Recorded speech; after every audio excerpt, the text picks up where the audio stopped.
On August 22, 1914, 27,000 French soldiers were killed in a single day. That's more than America lost in 20 years in Iraq and Afghanistan combined. And it happened in just 24 hours. By the time the sun set that evening, entire regiments had ceased to exist.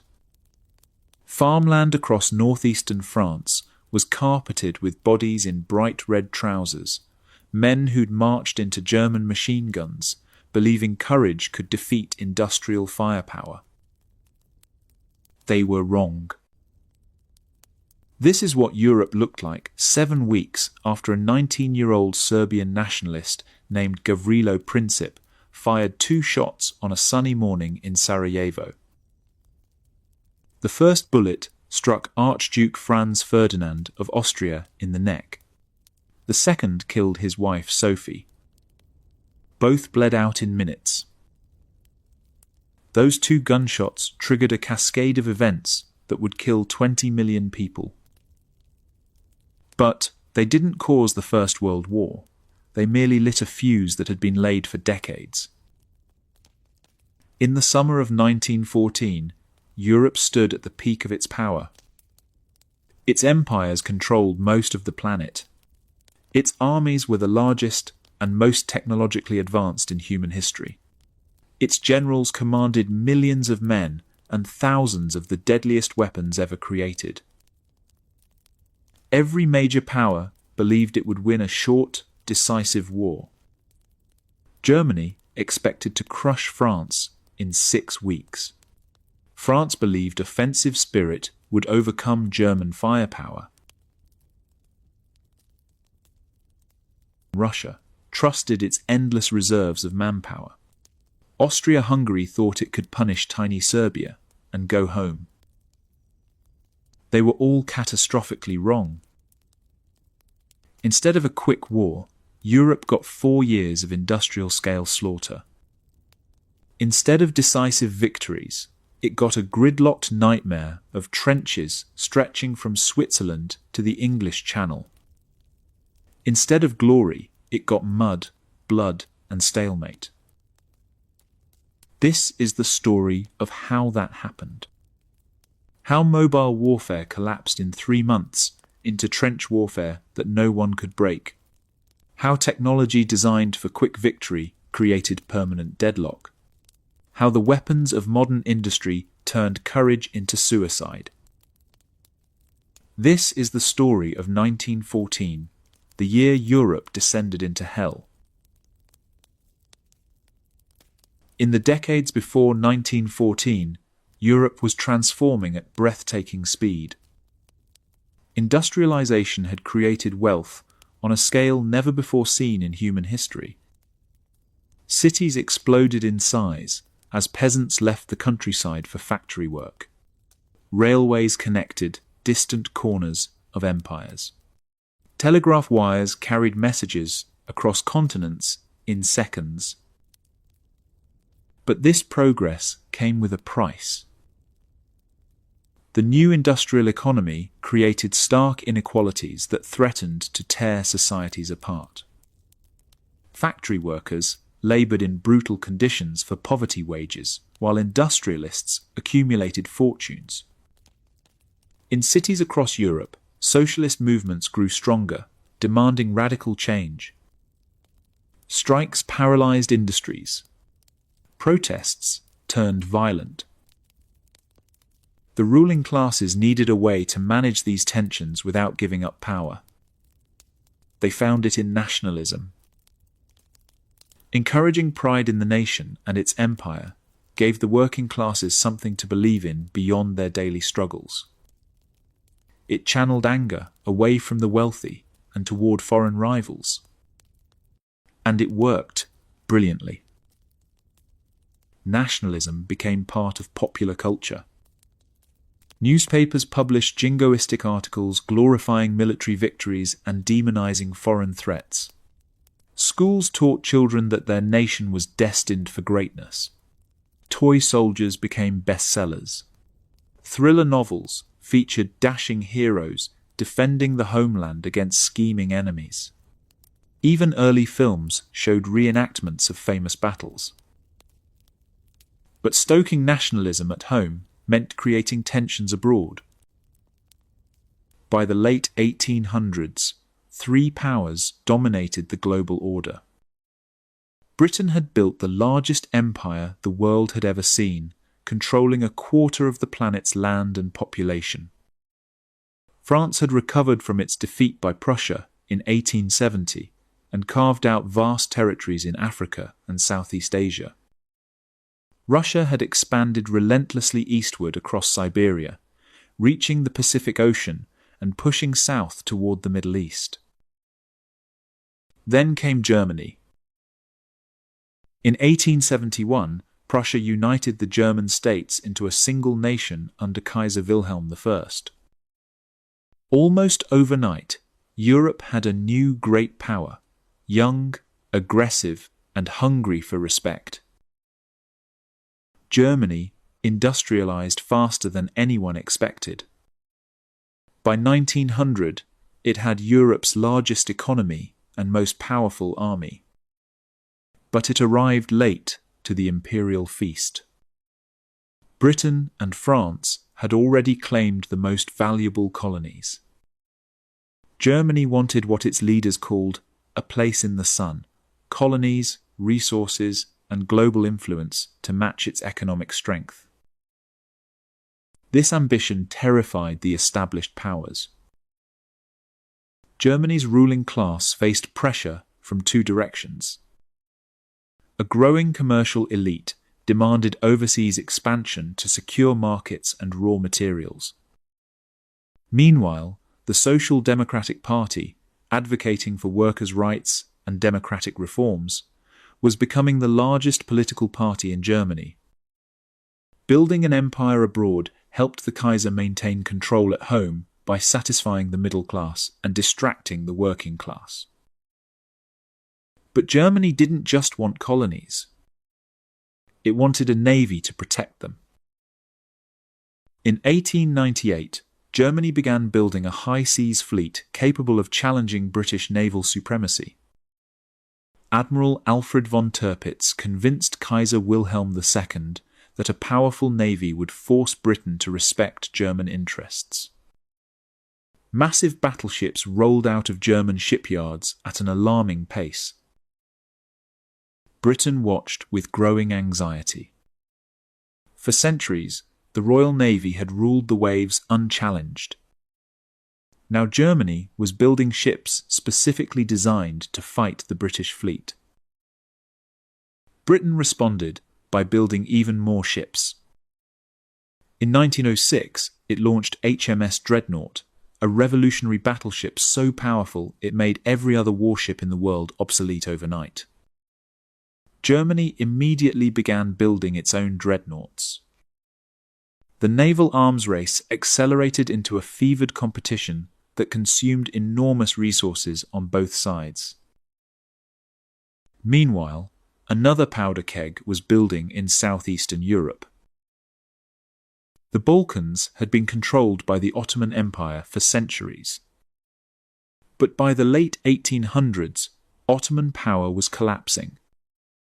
New independent states emerged: Serbia, Bulgaria, Romania, Greece, each with nationalist ambitions and territorial claims against their neighbours. Two great powers competed for influence in this volatile region. Russia saw itself as the protector of Slavic peoples and Orthodox Christians, and it desperately wanted control of the Turkish Straits connecting the Black Sea to the Mediterranean. Austria-Hungary feared that Slavic nationalism in the Balkans would inspire its own Slavic populations to rebel. In 1908, Austria-Hungary annexed Bosnia from the Ottoman Empire. Russia protested furiously, but was too weak to act after its defeat by Japan 3 years earlier. Serbian nationalists were outraged. They'd hoped to unite all South Slavs, including Bosnia's Serbian population, into a greater Serbian state. Tensions escalated further during the Balkan Wars of 1912 and 1913. The Balkan states attacked the Ottoman Empire, then fought each other over the spoils. Serbia emerged significantly larger and more confident. Austria-Hungary grew increasingly alarmed at this emboldened neighbour. Then came a scandal that turned paranoia into panic. In May 1913, Austrian counterintelligence discovered that Colonel Alfred Redl, one of their most senior intelligence officers, had been spying for Russia for years. He'd sold the Russians Austria-Hungary's mobilization plans, fortress blueprints, and lists of Austrian agents. The damage was catastrophic. When confronted, Redl shot himself. The revelation shook Austria-Hungary to its core. If Russia had penetrated so deeply into Austrian intelligence, what else did they know? Could Austria even defend itself? The scandal amplified existing fears about Serbian and Russian aggression. As tensions mounted, the great powers locked themselves into alliance systems that would prove catastrophic. France and Russia had signed a military alliance in 1894. If either was attacked by Germany, the other would come to its aid. Germany had formed the Triple Alliance with Austria-Hungary and Italy in 1882, promising mutual support in case of war. Britain had maintained what it called splendid isolation throughout the 19th century, avoiding permanent alliances. But Germany's naval build-up changed everything. Britain couldn't risk Germany dominating Europe and threatening its empire. So it moved closer to France and Russia, creating what became known as the Triple Entente. The danger was obvious. A conflict between any two powers could drag all of them into a general European war. Germany tested the Entente's resolve twice in Morocco. In 1905 and again in 1911, Germany challenged French influence in North Africa, hoping to split France from its partners. Both times, Britain and Russia backed France. Both times, there was no war. This enraged Germany's Chief of Staff, Helmuth von Moltke. After the Second Moroccan Crisis, he wrote in frustration, "If we again slip away from this affair with our tail between our legs, and if we cannot bring ourselves to put forward a determined claim, which we are prepared to force through with the sword, I shall despair of the future of the German Empire. I shall then resign. But before handing in my resignation, I shall move to abolish the army and to place ourselves under Japanese protectorate. We shall then be in a position to make money without interference and develop into ninnies." Von Moltke's rant revealed a growing anxiety in Berlin. German military planners believed that Russia was rapidly industrializing and expanding its army. Every year Germany waited, Russia grew stronger. If war was inevitable, and many believed it was, Germany's chances would be better sooner rather than later. This sense of a closing window haunted German strategic thinking. Time, they believed, was on the Entente's side. By 1914, Europe had become a network of rival alliances, massive armies, and nationalist fervour. Great power competition had become part of everyday culture. Military build-ups continued year after year. Old empires feared new challengers. Rising powers demanded recognition. Nationalists in the Balkans plotted against their imperial overlords. None of this made war inevitable. But it made war possible. All that was needed was a spark. June 28, 1914, was a bright, sunny morning in Sarajevo. Archduke Franz Ferdinand of Austria and his wife Sophie were visiting Bosnia to inspect military maneuvers. The date was significant. It was Serbia's National Day, commemorating the Battle of Kosovo in 1389. Many Bosnian Serbs saw the visit as a deliberate provocation. 7 young conspirators waited along the motorcade route. They were members of Young Bosnia, a revolutionary group seeking to unite South Slavs and break free from Austrian rule. They carried bombs and pistols supplied by the Black Hand, a Serbian nationalist organization with ties to Serbian military intelligence. The first assassination attempt failed. A conspirator named Nedeljko Chabrinović threw a bomb at the Archduke's car. Franz Ferdinand saw it coming and deflected it with his arm. The bomb bounced off the car and exploded under the vehicle behind, wounding several people. The motorcade sped away. The remaining assassins lost their nerve and did nothing as the cars passed. It seemed the plot had failed. Franz Ferdinand continued to City Hall for a reception. He was furious. His speech was curt. He demanded to visit the wounded officers in the hospital. Against the advice of security, he insisted on going immediately. But no one told the drivers about the route change. As the motorcade set off, the lead car turned onto Franz Joseph Street, the original route. The Archduke's driver followed. When officials realized the mistake, they shouted for the driver to stop and back up. The car stopped directly in front of 19-year-old Gavrilo Princip. Princip had given up after the first assassination attempt and gone to get a sandwich. Now, purely by chance, his target sat motionless just meters away. He pulled out his pistol and fired twice. The first bullet struck Franz Ferdinand in the neck, severing his jugular vein. The second hit Sophie in the abdomen. The Archduke turned to his wife and said, "Sophie, Sophie, don't die. Stay alive for our children." Both were dead within minutes. The assassination stunned Europe, but the immediate reaction was surprisingly muted. Franz Ferdinand had not been particularly popular. Many saw him as arrogant and difficult. Some Austrian officials were relieved he was gone. The international response disappointed Vienna. European governments offered condolences, but not much more. The German ambassador to Russia reported that even in social circles, people expressed little sympathy. He wrote, "Not only in the press, but also in society, one meets almost only with unfriendly judgments on the murdered Archduke." But Austria-Hungary wasn't looking for sympathy. It was looking for an excuse to act. Vienna immediately suspected Serbian government involvement in the plot.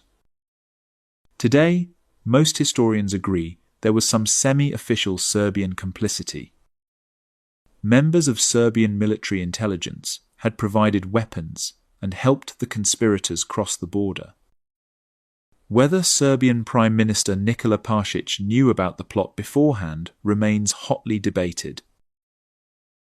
But in June 1914, Austria-Hungary had no proof.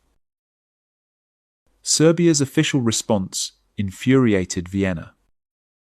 Prime Minister Pašić issued condolences but claimed the assassinations were an internal Austro-Hungarian matter. The Serbian investigation lasted just 1 week and found no evidence of government involvement. Meanwhile, Serbian newspapers were less diplomatic. Some blamed Austria-Hungary itself for the killings. Others openly praised the assassins as heroes. When Austrian officials complained, Pašić said he had neither the tools nor the inclination to censor Serbia's free press. Inside Austria-Hungary, calls for war grew louder. Chief of Staff Franz Conrad von Hötzendorf had been arguing for war with Serbia for years. Now he had company. The Foreign Ministry received floods of letters from Austrian notables demanding military action. One prominent artist wrote on June 30th, "Last year I took the liberty of writing to say that we would have to learn how to tolerate Serbian impertinences without resorting to war." Now, the matter has acquired an entirely different aspect. Conrad put it more bluntly: war. War. War. Sentes diditu. The Austrian government decided on a military response to crush Serbia and resolve the issue of Greater Serbian nationalism once and for all. The war would be local and quick. But Austria-Hungary couldn't risk acting alone. If Russia intervened to protect Serbia, Austria would need German support. Without it, war with Russia was unthinkable. On July 6th, Austria sent an emissary to Berlin seeking Germany's position. Kaiser Wilhelm didn't hesitate. He gave Austria what became known as the blank check, unconditional German support for whatever Austria chose to do. The Austrian ambassador reported back to Vienna, "The Kaiser authorized me to inform Our Gracious Majesty that we might rely upon Germany's full support. If we had really recognized the necessity of warlike action against Serbia, Kaiser Wilhelm would regret if we did not make use of the present moment, which is all in our favor." Wilhelm went further. He told the Austrians that Russia wasn't ready for war and wouldn't intervene. If Austria was going to attack Serbia, it should do so quickly. By early July, 4 possible outcomes seemed likely. First, a peaceful negotiated settlement. Second, a local war between Austria and Serbia. Third, a continental war involving Austria, Russia, Germany, and France. Fourth, a world war if Britain joined. Most European leaders still believed the first or second outcome was most likely. They were about to discover how catastrophically wrong they were. 2 gunshots in Sarajevo had lit a fuse. Now that fuse was burning toward a powder keg that would blow the entire continent apart. After receiving Germany's blank check on July 6th, Austria-Hungary prepared to move quickly against Serbia. But moving quickly proved harder than expected. The Austrian government wasn't united. Hungarian Prime Minister István Tisza opposed war. Hungary already included a large Serbian population, and conquering more Serbian territory would only increase internal tensions. He worried about the empire's ability to digest yet another restive minority. Tisza insisted that Austria-Hungary deliver an ultimatum to Serbia first. This would give Serbia one last chance for peace, or provide justification for military action when Serbia inevitably refused. Drafting that ultimatum took time. Different factions within the Austrian government argued over the wording. Foreign Minister Leopold von Berchtold wanted demands harsh enough to ensure rejection, but reasonable enough to avoid looking like the aggressor. It was a delicate balance. The final text wasn't approved until July 19th. By then, 13 days had passed since the blank check. The sense of urgency had dissipated across Europe. Many diplomats assumed the crisis was fading. Austria-Hungary faced other delays. Much of the Austro-Hungarian army was on agricultural leave for the harvest. Mobilization would take at least 2 weeks. Military planners couldn't launch an immediate offensive even if they wanted to. Then there was a diplomatic complication. French President Raymond Poincaré and Prime Minister René Viviani were scheduled to visit St. Petersburg on July 20th for talks with the Russians. If Austria delivered the ultimatum while the French were in Russia, Paris and Moscow could immediately coordinate their response. Better to wait until the French leaders were at sea on their way home. So Austria-Hungary waited. And waited. The delay gave France and Russia time to demonstrate their unity. During the summit, both nations made theatrical displays of solidarity. Military parades, lavish banquets, public speeches praising their unbreakable alliance. President Poincaré had one overriding concern: Britain. He told his Russian hosts, "We shall have weighty matters to discuss. I am sure we shall agree on all points. But there is one question which is very much in my mind: our understanding with England. We must get her to come into our alliance." Historians still debate how much France and Russia knew about Austria's plans during this meeting. Some evidence suggests they had warnings. Either way, they used the summit to project an image of ironclad Franco-Russian unity that would give any potential aggressor pause. On July 23rd, as French leaders sailed home across the Baltic Sea, Austria-Hungary finally delivered its ultimatum to Serbia. The document contained 10 demands. Most concerned arresting Serbian officials connected to the assassination and suppressing anti-Austrian propaganda in Serbia. Individually, many demands seemed reasonable. But one demand made the entire ultimatum unacceptable. Austria-Hungary demanded the right to send its own officials into Serbia to participate directly in the investigation and prosecution of the conspirators. The ultimatum stated that Serbia must accept the collaboration in Serbia of organs of the imperial and royal government. This was tantamount to surrendering Serbian sovereignty. No independent nation could accept foreign police operating on its territory with impunity. Austria knew this. The ultimatum had been deliberately crafted to be rejected. Serbia had 48 hours to respond. The ultimatum triggered a wave of feverish diplomatic activity across Europe. Until now, the crisis had been conducted largely behind closed doors in Vienna and Berlin.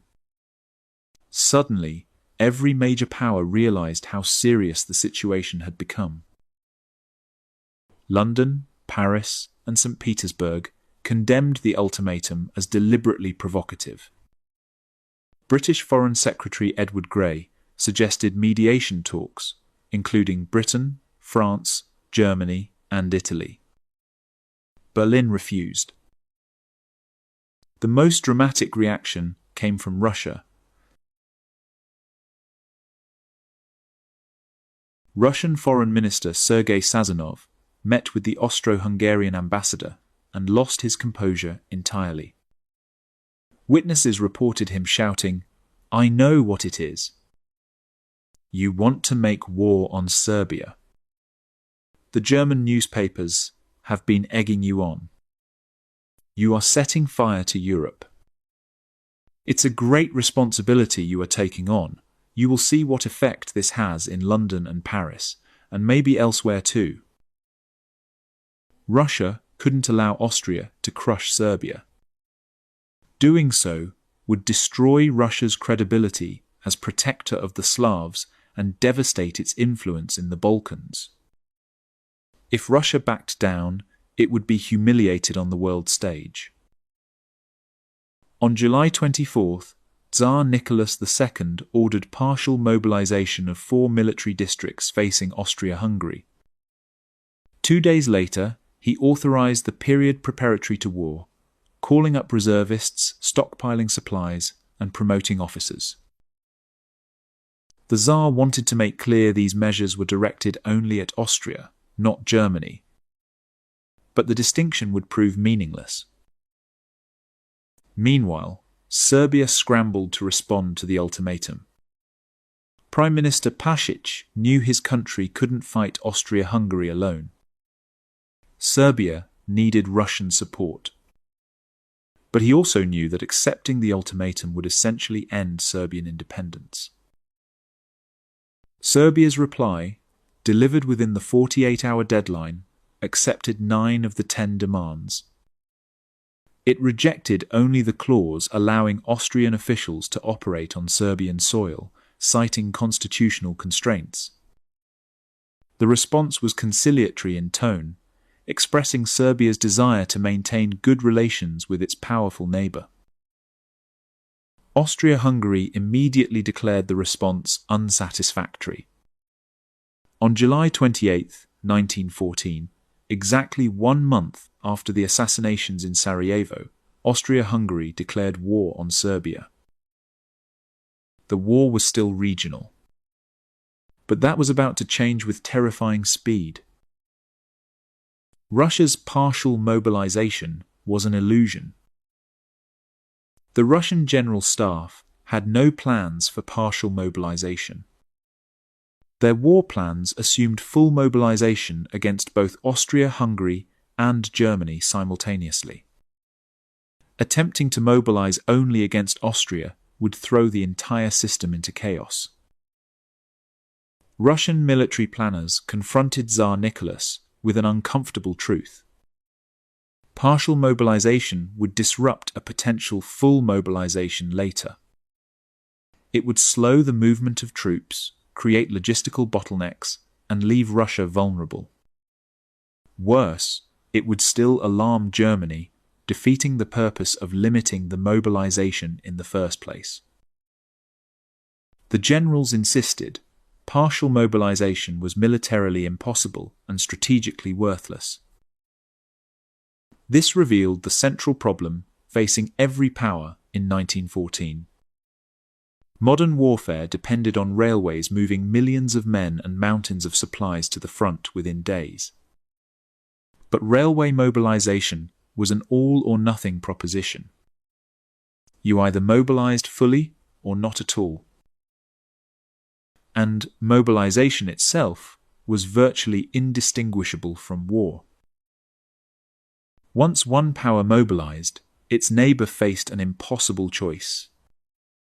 Mobilize immediately or risk defeat. Wait and see, and enemy armies might be at your border before your own forces assembled. The advantage went to whoever mobilized first. This dilemma gave military leaders enormous influence over political decisions. Generals could argue that any delay meant defeat. Politicians, terrified of being blamed for losing a war through hesitation, felt pressured to authorize mobilization immediately. The railway timetables had become more powerful than diplomacy. From July 29th to August 1st, Tsar Nicholas and Kaiser Wilhelm exchanged a series of increasingly desperate telegrams. The two men were cousins, grandchildren of Queen Victoria. They'd known each other since childhood. Their letters were signed affectionately Nicky and Willie. But affection couldn't stop the machinery of war.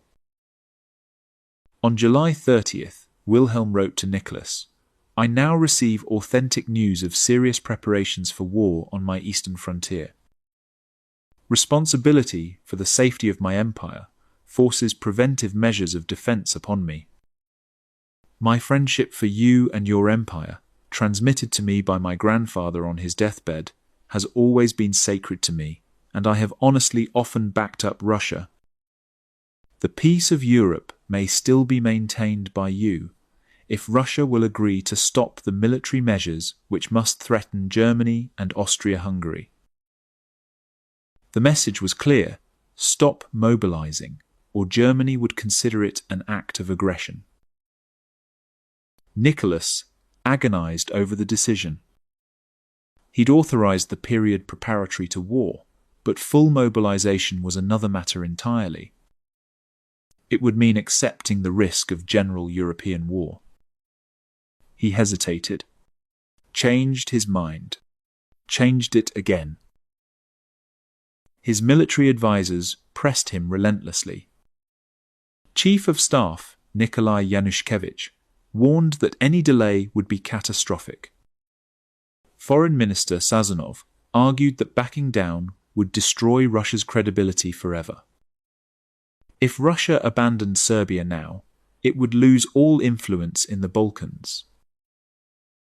On July 30th, overcoming his last-minute nerves, Nicholas ordered full mobilization. All eyes now turned to Germany. Berlin faced its own impossible situation. Germany's war plan, the Schlieffen Plan, assumed a two-front war against France and Russia. The plan called for Germany to defeat France quickly in the west before Russia could fully mobilize in the east. Speed was everything. If Russia mobilized first, the entire plan collapsed. Russian armies could invade Germany's eastern provinces, while the bulk of German forces were tied down in France. German military planners had nightmares about fighting a two-front war from a position of disadvantage. On July 30th, France ordered its own mobilization. General Joseph Joffre had been pressuring the government for days. In a meeting that lasted past midnight into August 1st, Joffre argued that France was already falling dangerously behind Germany in preparedness. President Poincaré later described the scene. Joffre appeared with the placid face of a calm, resolute man whose only fear is lest France, outstripped by German mobilization, the most rapid of them all, might speedily find herself in an irreparable state of inferiority. At 4 p.m. on August 1st, France announced mobilization. 30 minutes later, Germany did the same. By 7 p.m. that evening, Germany declared war on Russia. Britain remained the great unknown. The British cabinet was deeply divided. 2/3 of its members opposed war. Much of the public wanted no part in a continental conflict. Business leaders warned that war would devastate the economy. But Foreign Secretary Edward Grey understood the strategic reality. If Germany defeated France and Russia, Britain would face a German-dominated continent. The balance of power that had protected British security for centuries would be destroyed. Better to fight alongside France and Russia than face Germany alone later. Grey desperately needed cabinet approval. One minister summarized the government's indecision perfectly. Situation seriously reviewed from all points of view.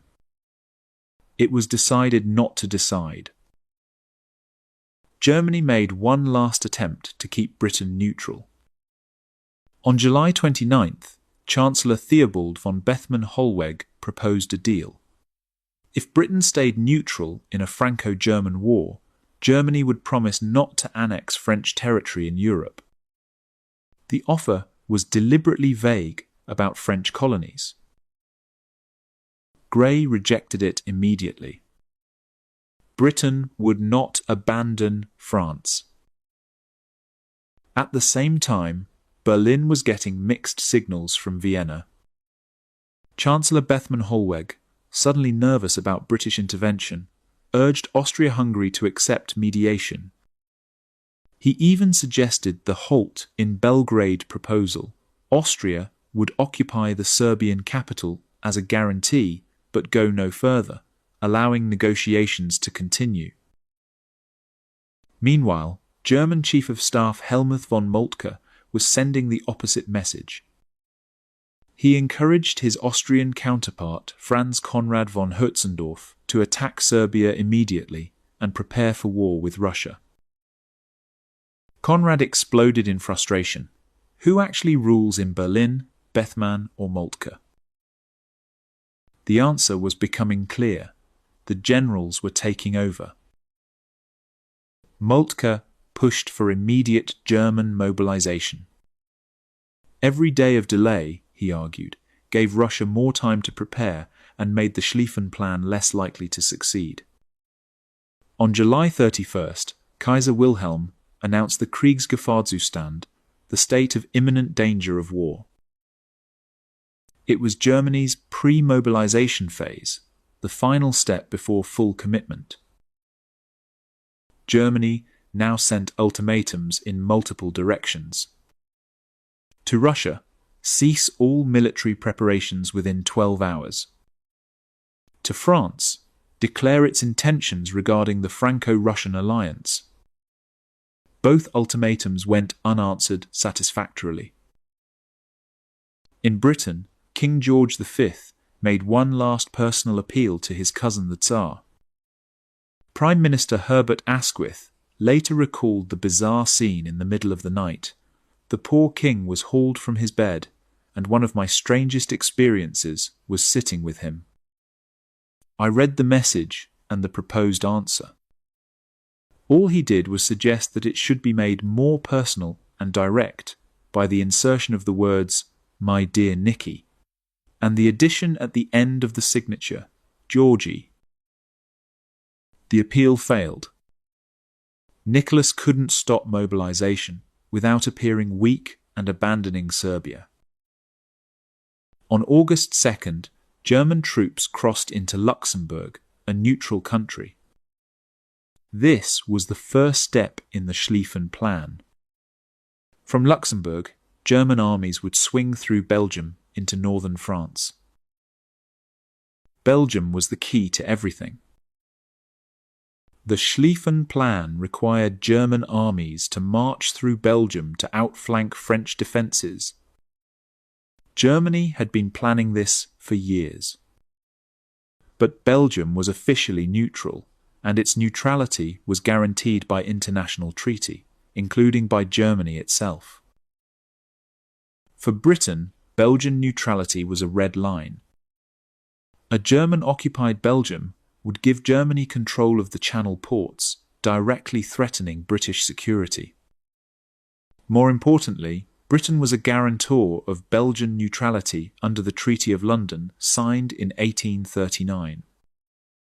If Britain didn't defend Belgium, its word meant nothing.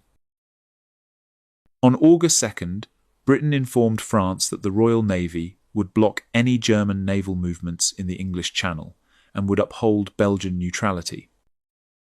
The mood in London was shifting toward intervention. That same day, Germany delivered an ultimatum to Belgium that had been prepared back on July 26th.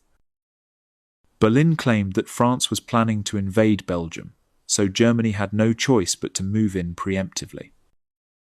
This was a lie. France had no such plans. The German ultimatum demanded free passage for German armies through Belgium. If Belgium resisted, Germany would consider it an enemy.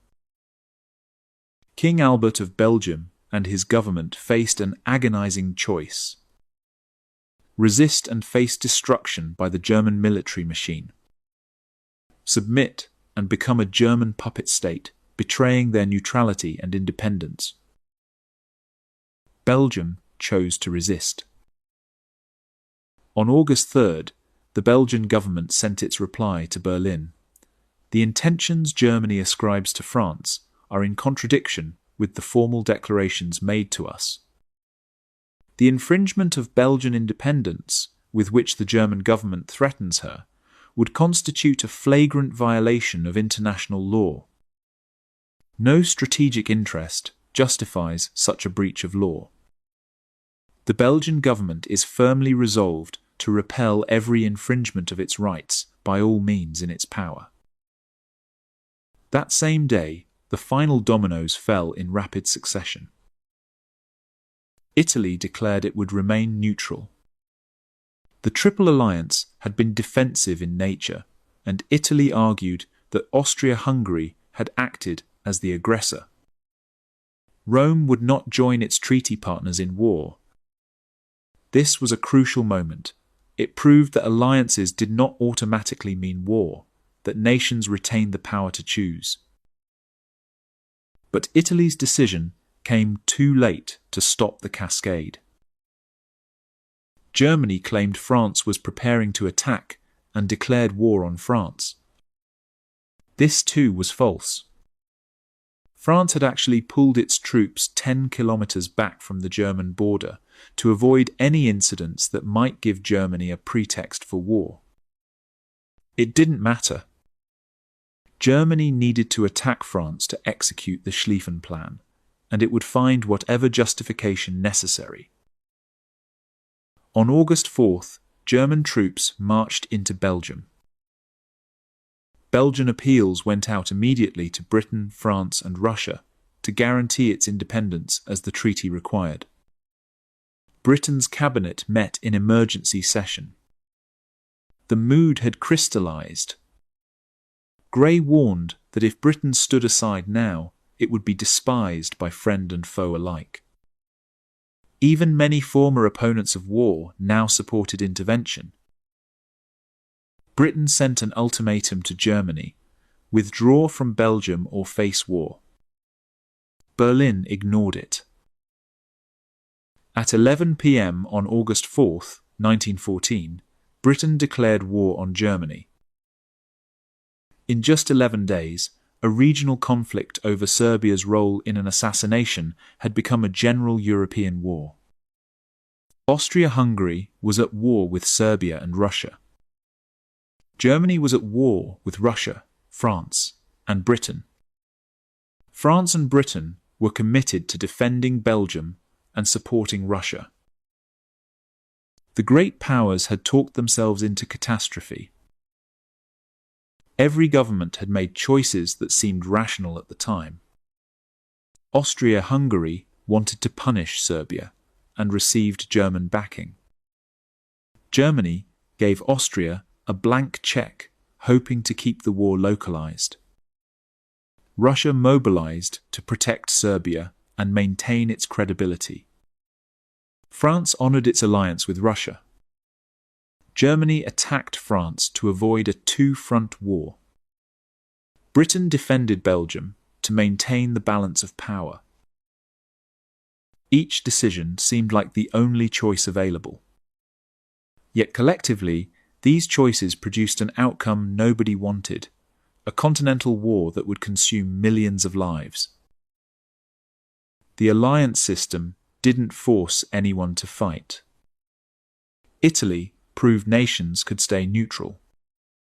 But the combination of rigid military plans, mobilization timetables, and nationalist pressure created a situation where backing down seemed worse than fighting. The railway schedules had become more powerful than diplomacy. Military necessity had trumped political judgment. And once the mobilizations began, no one could find the brakes. By August 4th, the great powers of Europe were at war. They would remain at war for the next 1,568 days. The descent into hell had begun. As war was declared across Europe, something unexpected happened in the streets. Crowds gathered. Flags waved. Men rushed to enlistment offices. In cities from Berlin to Paris to Vienna, thousands cheered as troops marched toward the train stations. This was the spirit of 1914, a wave of nationalist fervor that seemed to grip entire populations. In Germany, young women stuck flowers into the muzzles of soldiers' rifles.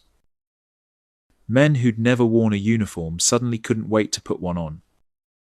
The Kaiser told departing troops they'd be home before the leaves fell from the trees. Trains heading to the front were covered in chalk messages: to Paris, on to breakfast in the Louvre. French newspapers published jingoistic headlines promising swift victory. Posters showed heroic soldiers defending the motherland. Government propaganda portrayed the war as a righteous struggle against German barbarism. In Austria-Hungary, mobs rioted against Serbian shops and businesses. People accused of Serbian sympathies were beaten in the streets. The war offered a chance to settle old scores and unite the fractured empire against a common enemy. In Paris, angry citizens looted dairy shops they believed belonged to Germans. The shops actually belonged to Swiss immigrants, but nationalist fury didn't pause for details. But the image of universal war enthusiasm is misleading. In rural areas far from the cities, the war was met with dread, not celebration. Farmers knew that mobilization meant losing workers precisely when they were needed for the harvest. Families understood that fathers and sons might never return. French military doctor Louis Maufray recalled the moment war was announced in his small village. Everyone stopped as though petrified. We understood. The women cried. The men, fixed to the sidewalk, looked at the clock tower as the bell tolled. When the chiming stopped, there was a deep silence. This was closer to the truth for millions of Europeans, not excitement, but resignation and fear. Many had believed that international solidarity among workers would prevent war. Socialist parties across Europe had spent years organizing against militarism. They'd promised general strikes if the capitalists tried to send workers to slaughter each other for imperial ambitions. But when war came, those promises evaporated. In Germany, the Social Democratic Party, which had been Europe's most powerful anti-war movement, voted unanimously to approve war credits. In France, socialist leaders rallied to the tricolour. The international working-class solidarity that was supposed to transcend nationalism collapsed in days. The most prominent anti-war voice in France was Jean Jaurès, a socialist leader who'd spent years arguing for peace. On July 31st, as France mobilized, a radical nationalist assassinated him in a Paris café. The gunman believed Jaurès was undermining French unity at a moment of national crisis. Jaurès's death symbolized the death of the anti-war movement. His former colleague, Gustave Hervé, abandoned pacifism and rallied to the cause. Between Imperial Germany and Republican France, there's no hesitation. Our choice is made. Long live Republican and Socialist France. And so the men marched. Some went eagerly, caught up in nationalist fervour or seeking adventure. Others went reluctantly, accepting duty but fearing death. Many had no choice. Mobilization orders meant prison or execution for refusal. They boarded trains by the millions. German trains heading west. French trains heading east. Russian trains lumbering toward the frontiers. Austrian trains splitting between the Serbian and Russian fronts. The trains ran on precise timetables, decades in the making. Millions of men, thousands of guns, hundreds of thousands of horses, mountains of supplies, all moving according to plans that assumed modern war would be decided in weeks. Soldiers sang patriotic songs. They waved from windows. Civilians threw flowers. Bands played martial music. Very few understood what awaited them. The generals promised quick victory through decisive battles. The politicians promised the war would be over by Christmas. Everyone believed their side would win because their cause was just and their soldiers were brave. They had no conception of what industrial warfare actually meant. They'd never seen what modern artillery could do to human bodies. They didn't understand that courage was irrelevant against machine guns firing 500 rounds per minute. They couldn't imagine that battlefields would become slaughterhouses where tens of thousands died in a single day. In August 1914, as the trains carried millions toward the front, most soldiers still believed war was about glory and honor. They were about to learn the truth.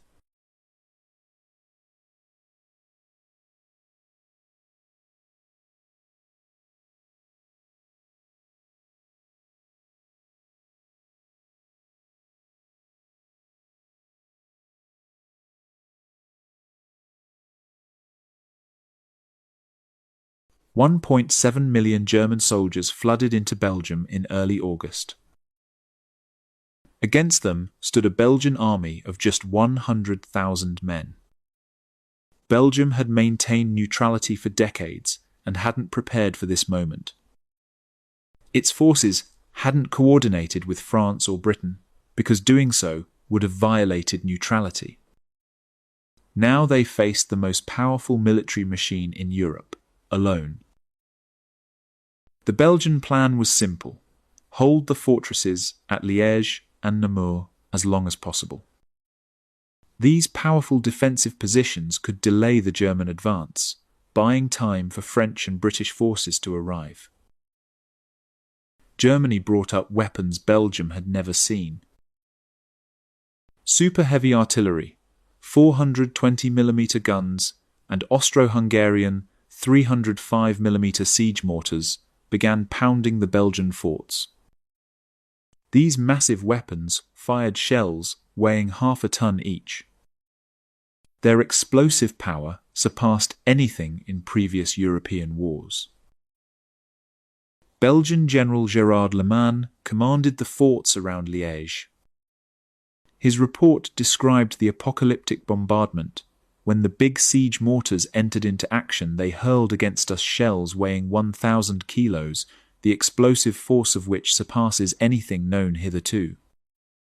I had hardly advanced a few feet in the gallery when a great blast passed by, and I was thrown violently to the ground.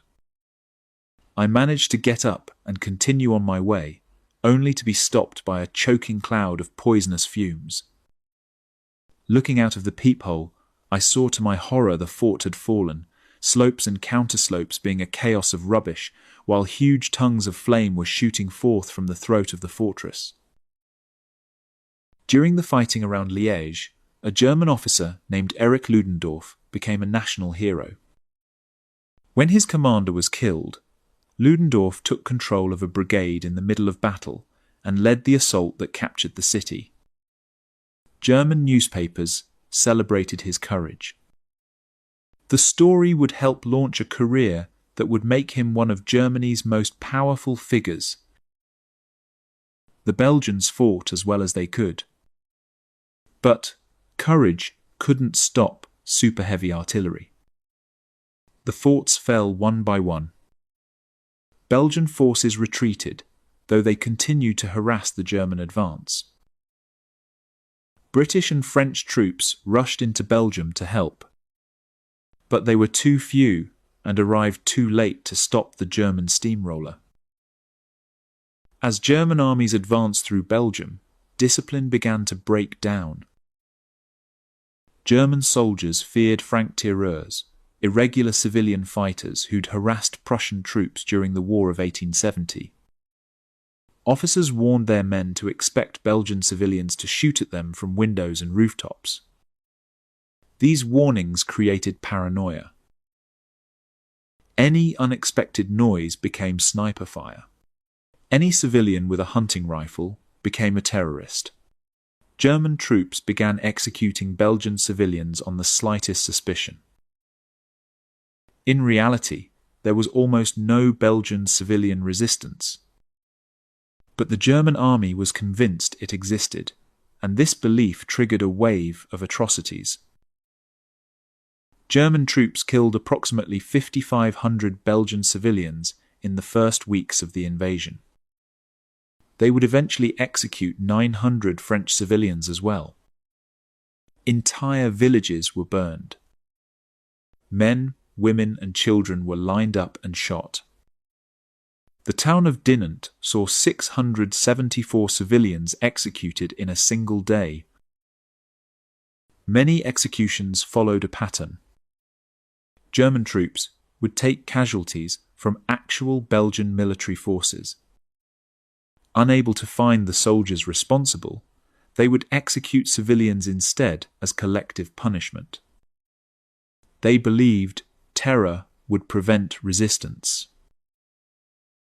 Allied propagandists seized on these atrocities. Some reports were accurate. Others were wildly exaggerated. Stories spread of Belgian children with their hands cut off, of systematic rape, of deliberate sadism. The rape of Belgium became a powerful propaganda narrative that convinced many previously neutral observers that Germany was a barbaric aggressor. The truth was bad enough without exaggeration. Thousands of innocent civilians were dead.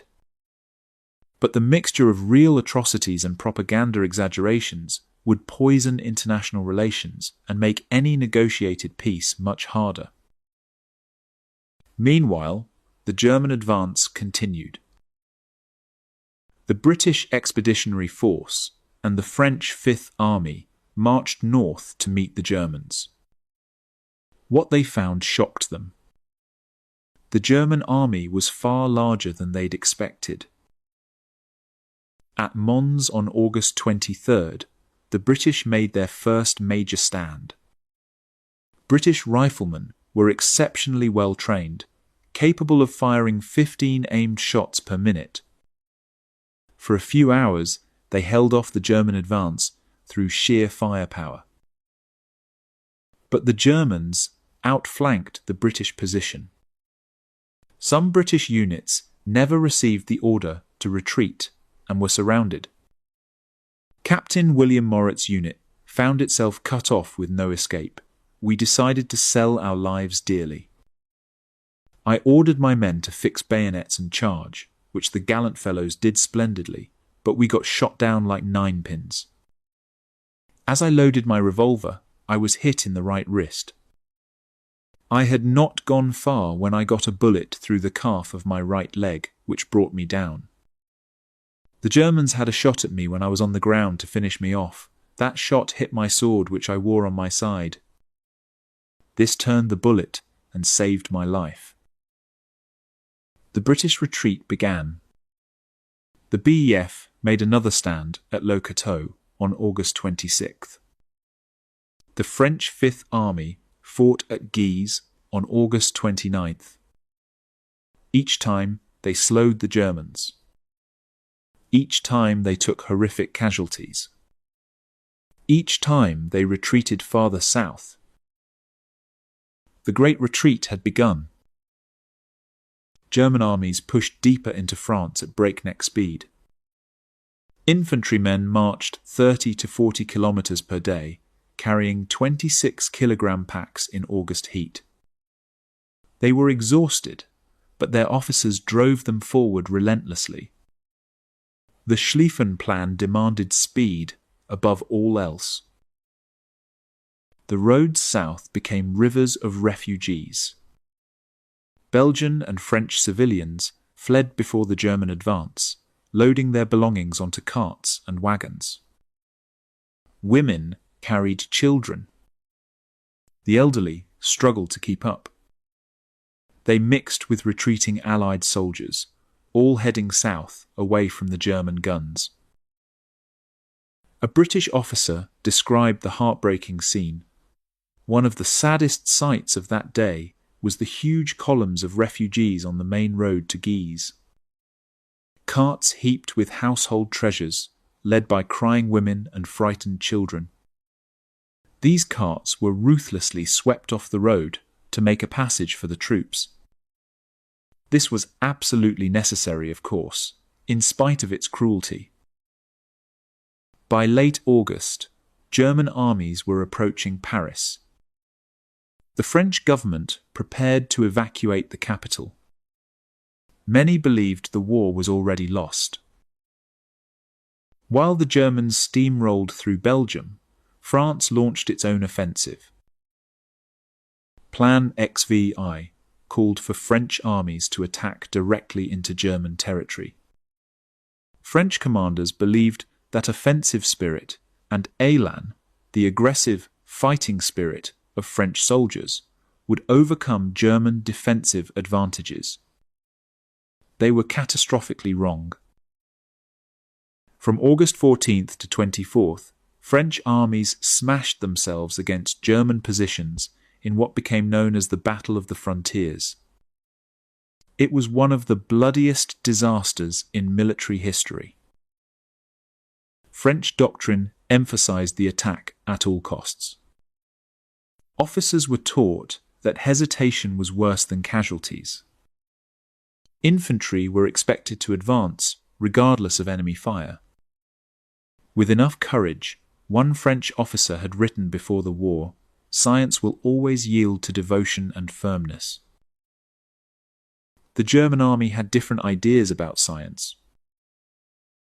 German machine gunners and artillery crews waited in prepared positions as French infantry advanced in dense formations.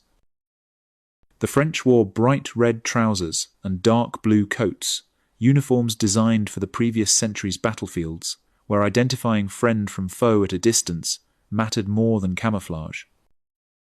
Against modern weapons, they made perfect targets. The slaughter was extraordinary. August 22nd, 1914 remains the deadliest single day in French military history. 27,000 French soldiers were killed in 24 hours. That's more than one French soldier killed every 3 seconds throughout the entire day. Captain Ignard led his company into a German position. The charge was hardly begun when it faltered under rapid fire at close range from the enemy sheltering behind earthworks. I could not see my number 2 section. I looked back and saw that the number 3 and number 4 sections had not followed our advance. I set off immediately to the leading section, but I barely had time to go a few steps before I got a bullet that hammered into the top of my left arm. The shoulder was shattered, my arm hanging only by pieces of flesh. I fell half fainting. The carnage wasn't limited to one day. Throughout the Battle of the Frontiers, French attacks disintegrated under German fire. Entire regiments ceased to exist. Officers who ordered their men to advance were cut down within meters. Soldiers who reached German positions found themselves trapped in killing zones with no support. The French military doctor, Georges Duhamel, later wrote about treating the wounded. "I no longer counted the dead. They were no longer men to me, merely raw material." German casualties were also severe. French artillery, particularly the famous 75mm field gun, was highly effective. But French losses were catastrophic. In just 11 days of fighting, France suffered over 260,000 casualties, killed, wounded, or missing.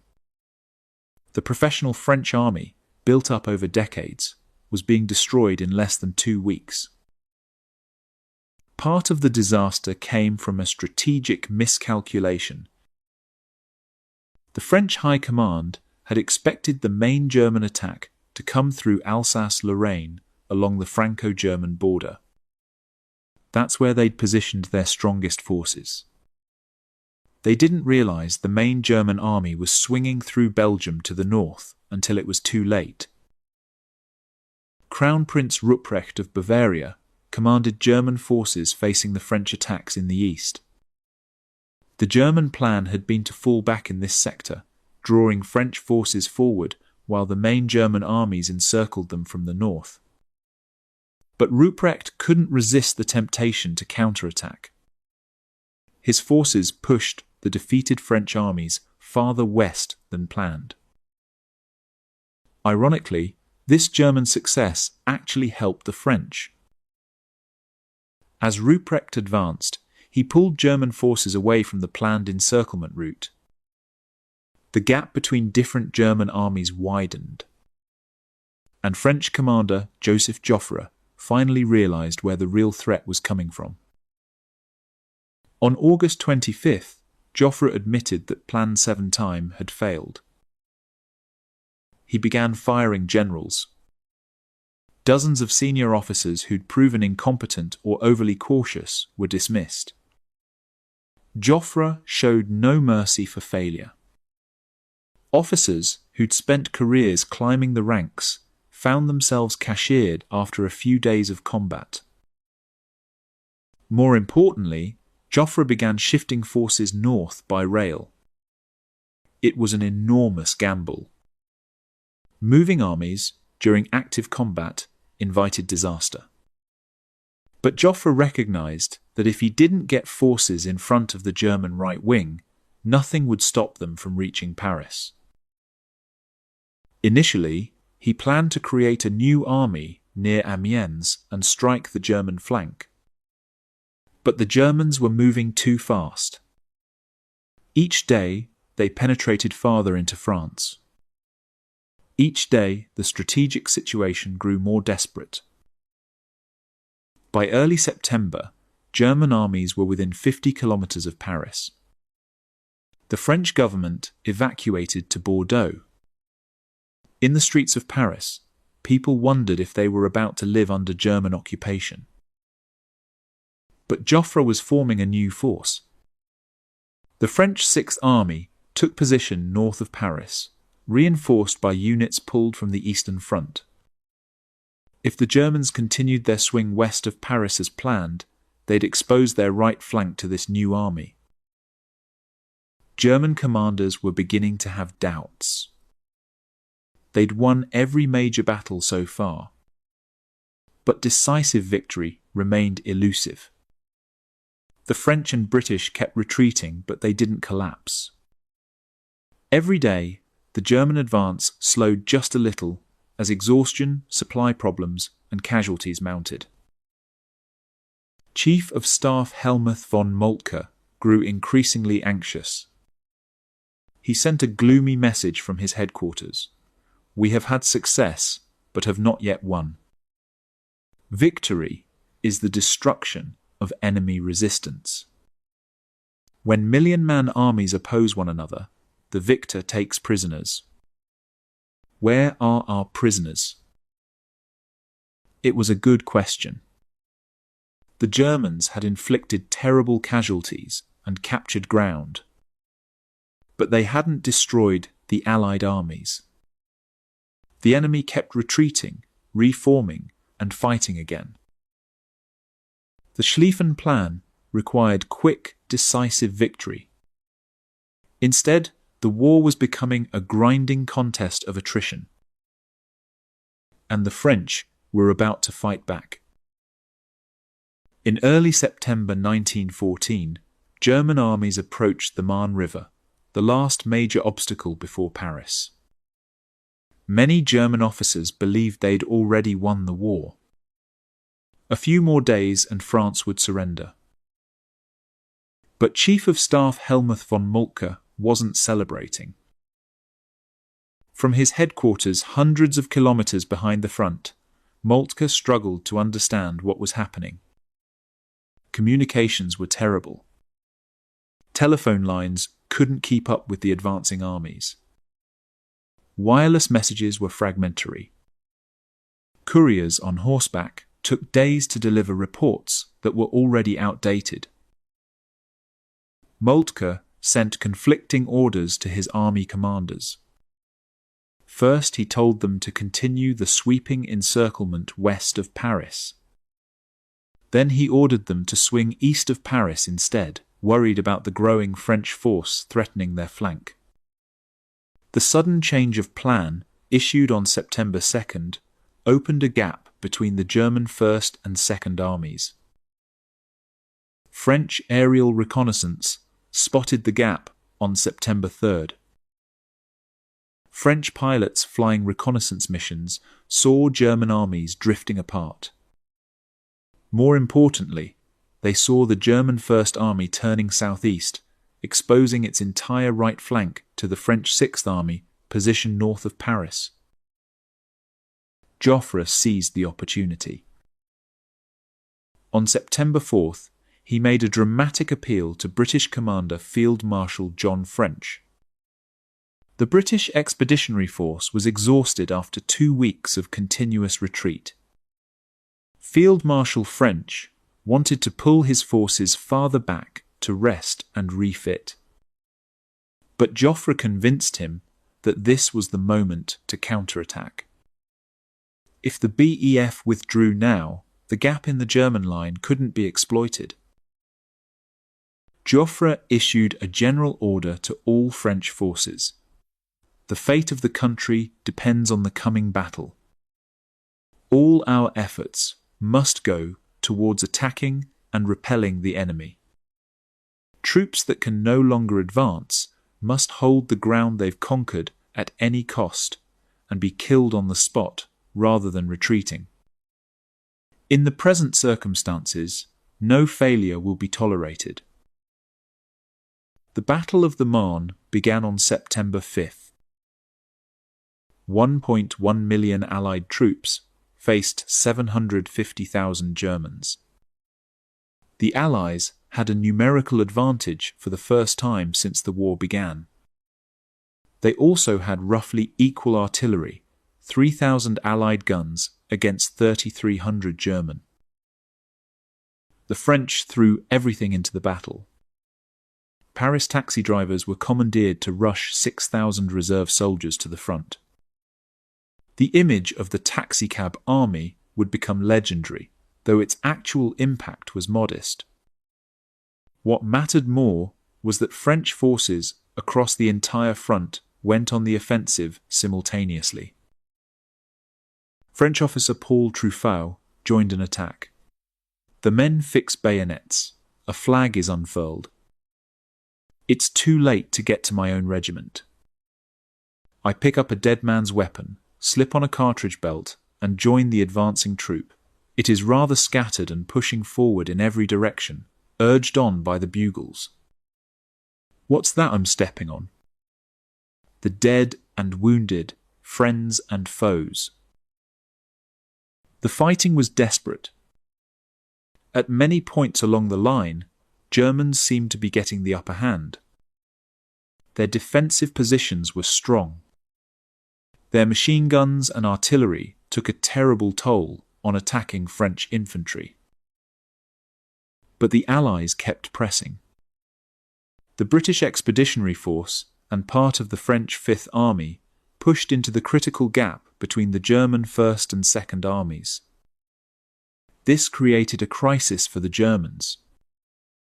If Allied forces got between their armies, the entire German right wing could be cut off and destroyed. German soldiers found themselves under relentless pressure. One wrote home, "I looked death in the eye 100 times yesterday. We are lying opposite an enemy with superior artillery, whom it is impossible to approach as he simply shoots our infantry to pieces." From his distant headquarters, Moltke was nearly blind. He didn't fully understand his army's tactical successes. But he did know that Allied forces were getting between the German First and Second Armies, creating a mortal threat. On September 8th, Moltke sent Lieutenant Colonel Richard Hensch to the front to assess the situation. What Hensch found alarmed him. The gap between German armies was real and dangerous. Allied forces were pouring through. German commanders on the scene were worried about encirclement. Hensch's decision would be debated for decades. On September 9th, he authorized the German armies to retreat to the Aisne River. It's unclear whether he exceeded his authority or correctly interpreted Moltke's intentions. Either way, the order marked a turning point. The German retreat began on September 10th. Allied forces tried to pursue, but they lacked the strength. French armies had been fighting continuously since early August. Casualties had been catastrophic. Ammunition was running low. The British were physically and mentally exhausted. By September 13th, the Germans had established new defensive positions along the Aisne River. The Battle of the Marne was over. France had been saved. In just over a week of fighting, the Allies had stopped the German advance and forced a retreat. The Schlieffen Plan, Germany's blueprint for quick victory, lay in ruins. There would be no decisive battle of annihilation. There would be no victory in 6 weeks. The cost had been terrible. French casualties in the Battle of the Marne numbered over 250,000. German losses were around 250,000 as well. British casualties added another 13,000. The battle became known as the Miracle on the Marne. Some historians argue it was the single most important battle of the entire war. By stopping Germany's offensive in the west, it ensured the war would be long and Germany would eventually lose. On September 14th, Moltke was replaced as Chief of Staff by Erich von Falkenhayn. Moltke had suffered something close to a nervous breakdown. The strategy he'd believed in had failed. The quick war was dead. But if the Schlieffen Plan had failed, what came next? Both sides tried to outflank each other to the north in what became misleadingly called the race to the sea. There was no race, and the sea wasn't the objective. Each side simply tried to get around the other's northern flank before running out of room. By late October, the front lines stretched from the Swiss border to the English Channel. Attempts to break through failed everywhere. The Battle of the Aisne, the fighting in Champagne, the desperate struggle at Ypres, all produced terrible casualties and no decisive result. Mobile warfare had lasted just 3 months. Now something new was beginning. Soldiers on both sides started digging trenches. While the world watched Belgium burn and France fight for survival, the war that started it all was about to begin. Austria-Hungary faced a strategic nightmare. Chief of Staff Franz Conrad von Hertzendorf had to fight on 2 fronts simultaneously, against Serbia in the south and Russia in the north. But he didn't have enough troops for both. Conrad's solution was deeply flawed. He divided his forces into 3 groups. A small force would attack Serbia. A large force would defend against Russia. And a medium-sized formation called B-echelon would serve as a mobile reserve, deploying to whichever front needed it most. On paper, it was flexible. In practice, it was a disaster waiting to happen. Conrad initially sent B-echelon towards Serbia, but he couldn't risk it actually fighting there because he'd need it against Russia as soon as war with the Tsar began. So B-echelon would provide temporary support, then immediately board trains heading north before getting seriously engaged. This meant Austria's attack on Serbia, the war's entire purpose, would be rushed and half-hearted. General Oskar Potiorek commanded the forces invading Serbia. He was Conrad's rival and eager to win a victory he could claim as his own. His army numbered 140,000 men with superior artillery and machine guns. But 40% of his troops were Serbs, Bosnians, or Croats, men whose loyalty was questionable at best. Serbia fielded 200,000 soldiers. They had combat experience from the recent Balkan Wars and modern French artillery, but they were desperately short of ammunition, machine guns, and rifles. Many Serbian soldiers carried obsolete weapons or had no rifles at all. On August 12th, the Straf expedition, the punitive expedition, began. The Austro-Hungarian invasion from the west surprised the Serbs. But the advance immediately ran into problems.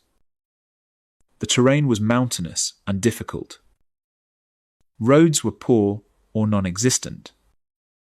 Summer storms alternated with brutal heat. Supply wagons couldn't keep up with advancing troops. More troubling was the resistance. Serbian irregular fighters called komitadžis harassed Habsburg columns, ambushing supply trains and picking off stragglers. The Austro-Hungarians had orders to show no mercy. One Austrian commander issued explicit instructions. "I command that during military operations, the utmost strictness, hardness, and distrust is to be shown to every Serb. If so much as one shot is taken at our troops in a village, civilians are to be eliminated. Any resident seen outside a village, or especially in a forest, is to be considered a bandit hiding weapons. If these people look halfway suspicious, they are to be eliminated." The massacres began immediately. In the town of Shabak, Austro-Hungarian troops executed captured komitadžis but also murdered civilians. Men were lined up and shot on suspicion of supporting the resistance. Villages were burned. Women and children were killed alongside men. Estimates vary, but historians believe Austro-Hungarian forces executed between 1,500 and 4,000 Serbian civilians in about 10 days. The exact number remains debated. What's certain is that the invasion became a campaign of terror. Serbian commander Radomir Putnik initially positioned his army inland from the border. When he realized the main Austrian thrust was coming from the west, he pivoted his forces to meet it. On August 15th, Serbian forces struck back at Sur Mountain. The Serbian night attack caught exhausted Austro-Hungarian troops by surprise. An Austrian officer described the chaos. After a quick burst of fire, the Serbs charge in dense lines with triumphant cries. The attack comes too unexpectedly for the troops, for whom this is the first experience of close combat. They defend themselves valiantly at some places, but at other points some lose their nerve. For several days, desperate fighting raged across Sur Mountain. Austrian troops, many fighting for the first time, struggled against battle-hardened Serbian veterans. By August 24th, the Austro-Hungarians retreated back across the border. The first campaign of the First World War ended in Austrian defeat. Some Serbian troops took revenge on surrendering Austro-Hungarians when they learned about the civilian massacres. The cycle of atrocity and counter-atrocity had begun. Austrian losses were devastating. 20,000 killed and wounded. 4,500 prisoners. Serbian casualties numbered 17,000 killed and wounded. But the numbers didn't capture the true disaster. The war had begun over Serbia. Austria-Hungary had received Germany's blank check, specifically to crush the Serbian threat. And in the first round, tiny Serbia had won. The humiliation was complete, and Austria-Hungary's catastrophe was just beginning. While Serbia bloodied Austria in the south, an even greater disaster was unfolding in the north. Austria-Hungary's campaign against Russia suffered from problems before the first shot was fired. There were no precise war plans coordinated with Germany. Both allies assumed the other would commit more troops against Russia than they actually did. Germany refused to launch an offensive from East Prussia as Austria wanted. Austria was essentially on its own. The numbers told a grim story. Russia fielded 750,000 troops on the Austrian front. Austria-Hungary had just 500,000. The Russians had more cavalry, better artillery, and crews trained in modern indirect fire techniques learned in the Russo-Japanese War. Conrad's last-minute changes to the deployment made things worse. Troops had to detrain far from their assembly points and march tens of extra kilometers in scorching August heat. Many reservists were exhausted before the campaign even began. Still, Conrad ordered a massive offensive northward into Russian Poland. The goal was to threaten Warsaw and force Russia to pull troops away from the Russian armies invading East Prussia.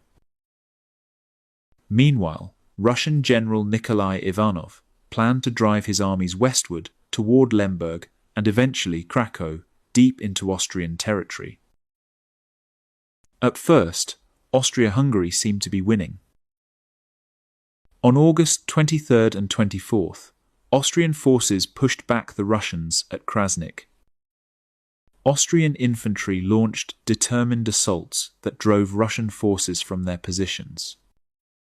But Russian artillery exacted a terrible price. Austrian casualties mounted rapidly against the well-trained Russian gun crews.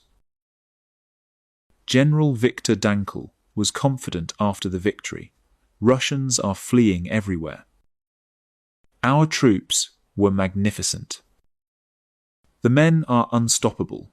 They charge at the enemy with unrelenting vigor. The Russians, as long as they do not outnumber us too heavily, are no match for us. A few days later, at Komarov, the Austrians forced another Russian retreat. Again, exhausted Habsburg troops lacked the numbers and strength to complete an encirclement. Again, the cost was enormous. One Austrian officer wrote, "The unrelenting cannonade turned the battlefield into a living hell." And the events of those terrible hours exceeded all previously held expectations of the war. But Russia was about to demonstrate its true strength. General Alexei Brusilov commanded the Russian Eighth Army in eastern Galicia. While Austrian attention focused on the battles in the north, Brusilov launched a devastating offensive into the weakly defended south. At Gnila Lipa in late August, Russian forces smashed through overstretched Austrian lines. On September 3rd, they captured Lemberg, the capital of Austrian Galicia. Simultaneously, Russian armies attacked the northernmost Austrian forces, which had drifted dangerously far apart from their neighbours. At Rawa Ruska, they defeated the isolated Austrian formations. Conrad ordered a massive counterattack. It failed completely. The Austro-Hungarian armies were disorganized, exhausted, and thinly spread across too much territory. Fresh Russian units arrived continuously.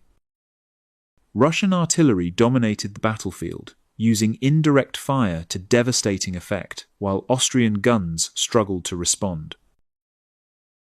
The retreat became a rout. One Austrian soldier described the nightmare. Train convoys of all military branches blocked the streets for miles.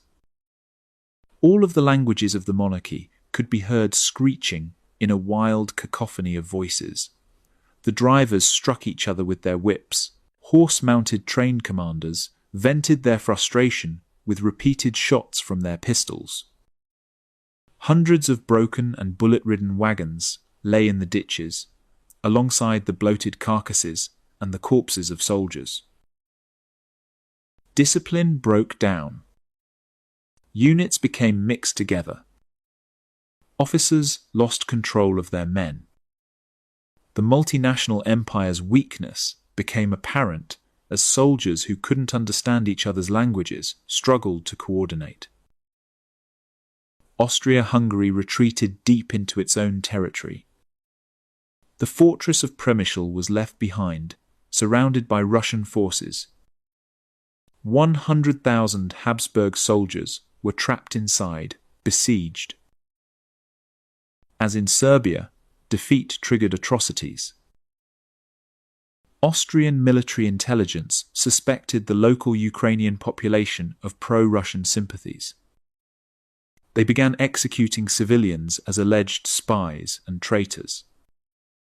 Estimates of those killed vary wildly, from 1,500 to 30,000.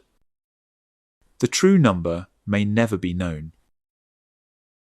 A later Austro-Hungarian investigation found no evidence of widespread Ukrainian collaboration with Russia. The executions had been based on paranoia, not facts. By late September, the butcher's bill was catastrophic. Russia had captured Galicia and Bukovina, important oil fields, and the major fortresses at Lemberg and Jaroslav. Austrian casualties numbered 320,000 killed and wounded, plus 100,000 prisoners. Another 100,000 were cut off at Przemyśl. Russian losses were also severe: 210,000 killed and wounded, 40,000 prisoners. But Russia could afford such casualties. Austria-Hungary could not. The small professional officer corps that held the multinational empire's army together had been devastated. These losses could never be fully replaced. Russia's Galicia offensive had achieved its strategic objective. The Austro-Hungarian army was crippled. For the rest of the war, Austria-Hungary would depend on German support to survive. The war had started over Serbia. Austria wanted to crush Serbian nationalism and secure its southern border. Instead, in just 6 weeks, Austria had been defeated by Serbia in the south and catastrophically mauled by Russia in the north. The empire that started the war was already losing it. While Austria-Hungary stumbled toward disaster, Russia launched invasions in 2 directions simultaneously. One Russian army group drove into Austrian Galicia. Another invaded German East Prussia. Russia's East Prussian offensive was designed to help France. By invading Germany quickly, Russia would force Germany to divert troops from the Western Front. This would relieve pressure on the French, who were fighting desperately against the Schlieffen Plan. On August 17th, 2 Russian armies crossed into East Prussia. General Pavel Rennenkampf's First Army advanced from the east. General Alexander Samsonov's Second Army pushed from the south. Together they fielded 500,000 men and 1,650 guns. Against them stood the German Eighth Army, just 200,000 men and 770 guns. The Russians had overwhelming numerical superiority. But Germany had critical advantages. German forces operated on interior lines with excellent railways. They could shift troops rapidly between threatened sectors. They occupied the Angarap defensive position, a network of fortifications anchored on several lakes. And they were defending their homeland, not invading foreign territory. The Russians, meanwhile, had to advance over difficult terrain with poor roads and inadequate supplies. Worse, the 2 Russian armies were separated by the Masurian lakes and thick forests. they couldn't support each other easily. And Rennenkampf and Samsonov hated each other. The two generals had nearly come to blows during the Russo-Japanese War. Neither trusted the other. Coordinating their movements would be nearly impossible. As Russian forces occupied German villages, atrocities began. German newspapers filled with lurid stories of Russian barbarism, most exaggerated but based on real events. Russian troops did burn several small towns and villages. They did execute nearly 1,500 German civilians, usually on unfounded suspicions of resistance or spying. These incidents, real and imagined, fed German propaganda about Slavic savagery and pushed commanders to strike back immediately. On August 19th, German General Hermann von François attacked Rennenkampf's army at Gumbinnen. François disobeyed orders by attacking too quickly, without sufficient artillery support. The result was disaster. Russian artillery and infantry threw the Germans back. A Russian officer described the German assault disintegrating under fire. The fire we opened on the enemy all along the line was so precise and deliberate that the Germans, having suffered huge casualties, had to stop and drop to the ground. Many of them were killed here in these open attacks, as they advanced in columns keeping tight formation. The defeat at Gumbinnen panicked German 8th Army commander Maximilian von Prittwitz. He saw Russian armies advancing from two directions and believed his position was hopeless. On August 20th, he told Army High Command he planned to abandon all of East Prussia and retreat to the Vistula River. This was unacceptable. Abandoning German territory without a fight would be politically catastrophic. Prittwitz was immediately relieved of command. The German High Command appointed Paul von Hindenburg as the new 8th Army commander. Hindenburg was 66 years old and had been retired. He was pulled back into service specifically for this crisis. As his chief of staff, he received Erich Ludendorff, the officer who'd become a hero at Liège. But by the time Hindenburg and Ludendorff arrived, the 8th Army staff had already developed a battle plan. German intelligence intercepted Russian radio communications. Incredibly, the Russians were transmitting orders in the clear, without encryption. German commanders could read exactly what the Russians planned to do. The intercepts revealed that Rennenkampf had ordered his army not to press its advance after Gumbinnen. He would halt and reorganize. This meant he wouldn't link up with Samsonov's army, advancing from the south. The Germans saw their opportunity. Using railways to move rapidly, German forces shifted south to face Samsonov. They left only a screening force facing Rennenkampf. On August 23rd, German armies launched a two-pronged attack against Samsonov's flanks. Samsonov completely misjudged the situation. He believed the Germans were retreating. When his flanks came under attack, he thought these were just rearguard actions. He ordered his army to push deeper into East Prussia, straight into the German trap. By August 26th, Samsonov's army was surrounded. Confusion reigned in Russian lines. Units lost contact with headquarters. Officers couldn't find their men. Troops were tired, hungry, and thirsty after days of rapid marching. Now, they were being attacked from multiple directions simultaneously. Russian soldiers tried desperately to break out of the encirclement. Thousands fled toward two large lakes and swamps. German machine gunners watched in horror as Russian troops struggled in the water, drowning alongside their horses. A German newspaper reported the nightmarish scene.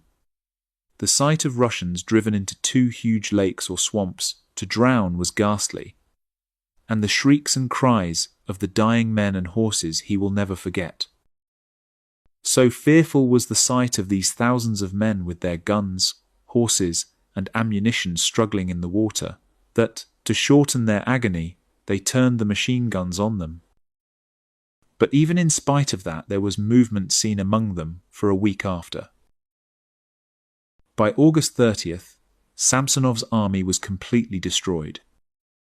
The general himself, realizing the catastrophe, walked into the forest and shot himself. His body wasn't found for days. The casualties were staggering.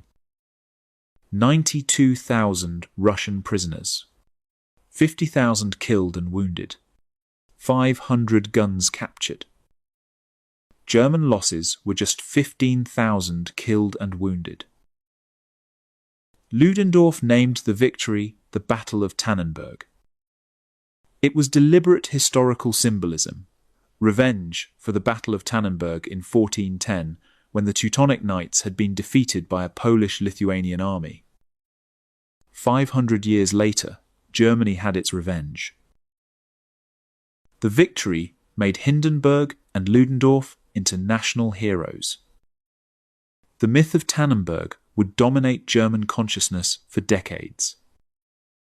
Both men would use their reputations to gain enormous power, eventually commanding the entire German war effort. But Tannenberg wasn't the end of the campaign.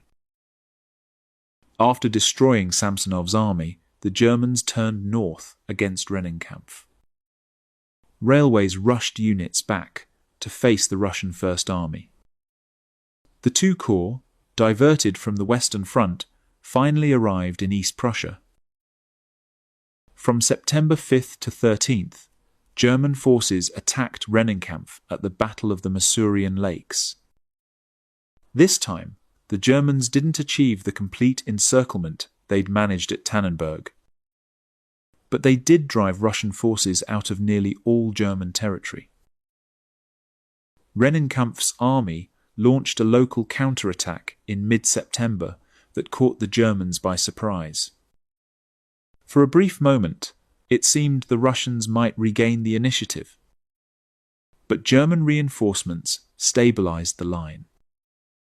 By late September, the front in East Prussia had settled into temporary stalemate. Farther south, Austria-Hungary attempted new offensives against Serbia throughout the fall.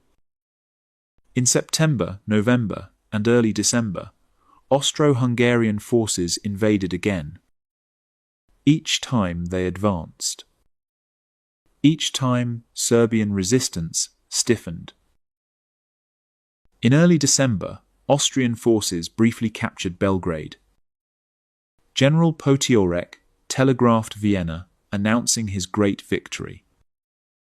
But on December 15th, Serbian forces launched a devastating counterattack. Fresh ammunition and weapons from France and Russia had finally arrived. Serbian troops, fighting desperately to defend their capital, threw everything into the assault. By December 15th, they'd retaken Belgrade and driven Austrian forces back across the border. The Balkan front settled into stalemate. Serbia had survived, barely. The country was filled with tens of thousands of hungry, cold, sick refugees. Disease spread rapidly. Food was desperately scarce. But they'd beaten Austria-Hungary 3 times. On the main eastern front between Russia and the Central Powers, both sides launched massive offensives in the fall and winter. None achieved decisive results. The Austro-Hungarians briefly relieved the siege of Przemysl in October before Russian counterattacks pushed them back again. 100,000 Habsburg troops remained trapped in the fortress. Russia attempted another invasion of East Prussia in November. German forces stopped them at Augustowo. German and Austro-Hungarian armies advanced on Warsaw, hoping to crush Russian forces in Poland. They nearly succeeded. But a Russian counterattack in November threw them back with heavy losses. In December, German forces captured the industrial city of Łódź. That same month, Austro-Hungarian armies barely avoided catastrophe by stopping a major Russian offensive at the Battle of Limanowa. This kept Russian forces away from Krakow and the Hungarian interior. These battles are relatively unknown today, but they cost both sides hundreds of thousands of casualties.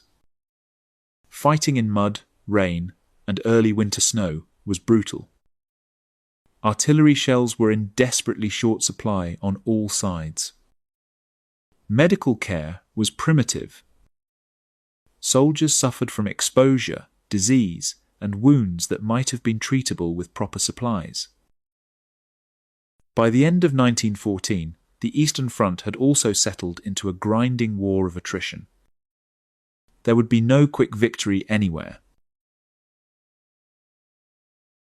Austria-Hungary refused to accept defeat in the Balkans. The war had started over Serbia, and Vienna was determined to finish what it began. General Potiorek launched another invasion in September 1914. Austrian forces pushed across the border once again, but Serbian resistance remained fierce. The battle lines shifted back and forth across the same blood-soaked ground. In November, Potiorek tried again. This time, Austrian troops made progress, advancing deeper into Serbian territory than before. By early December, they'd captured Belgrade, the Serbian capital.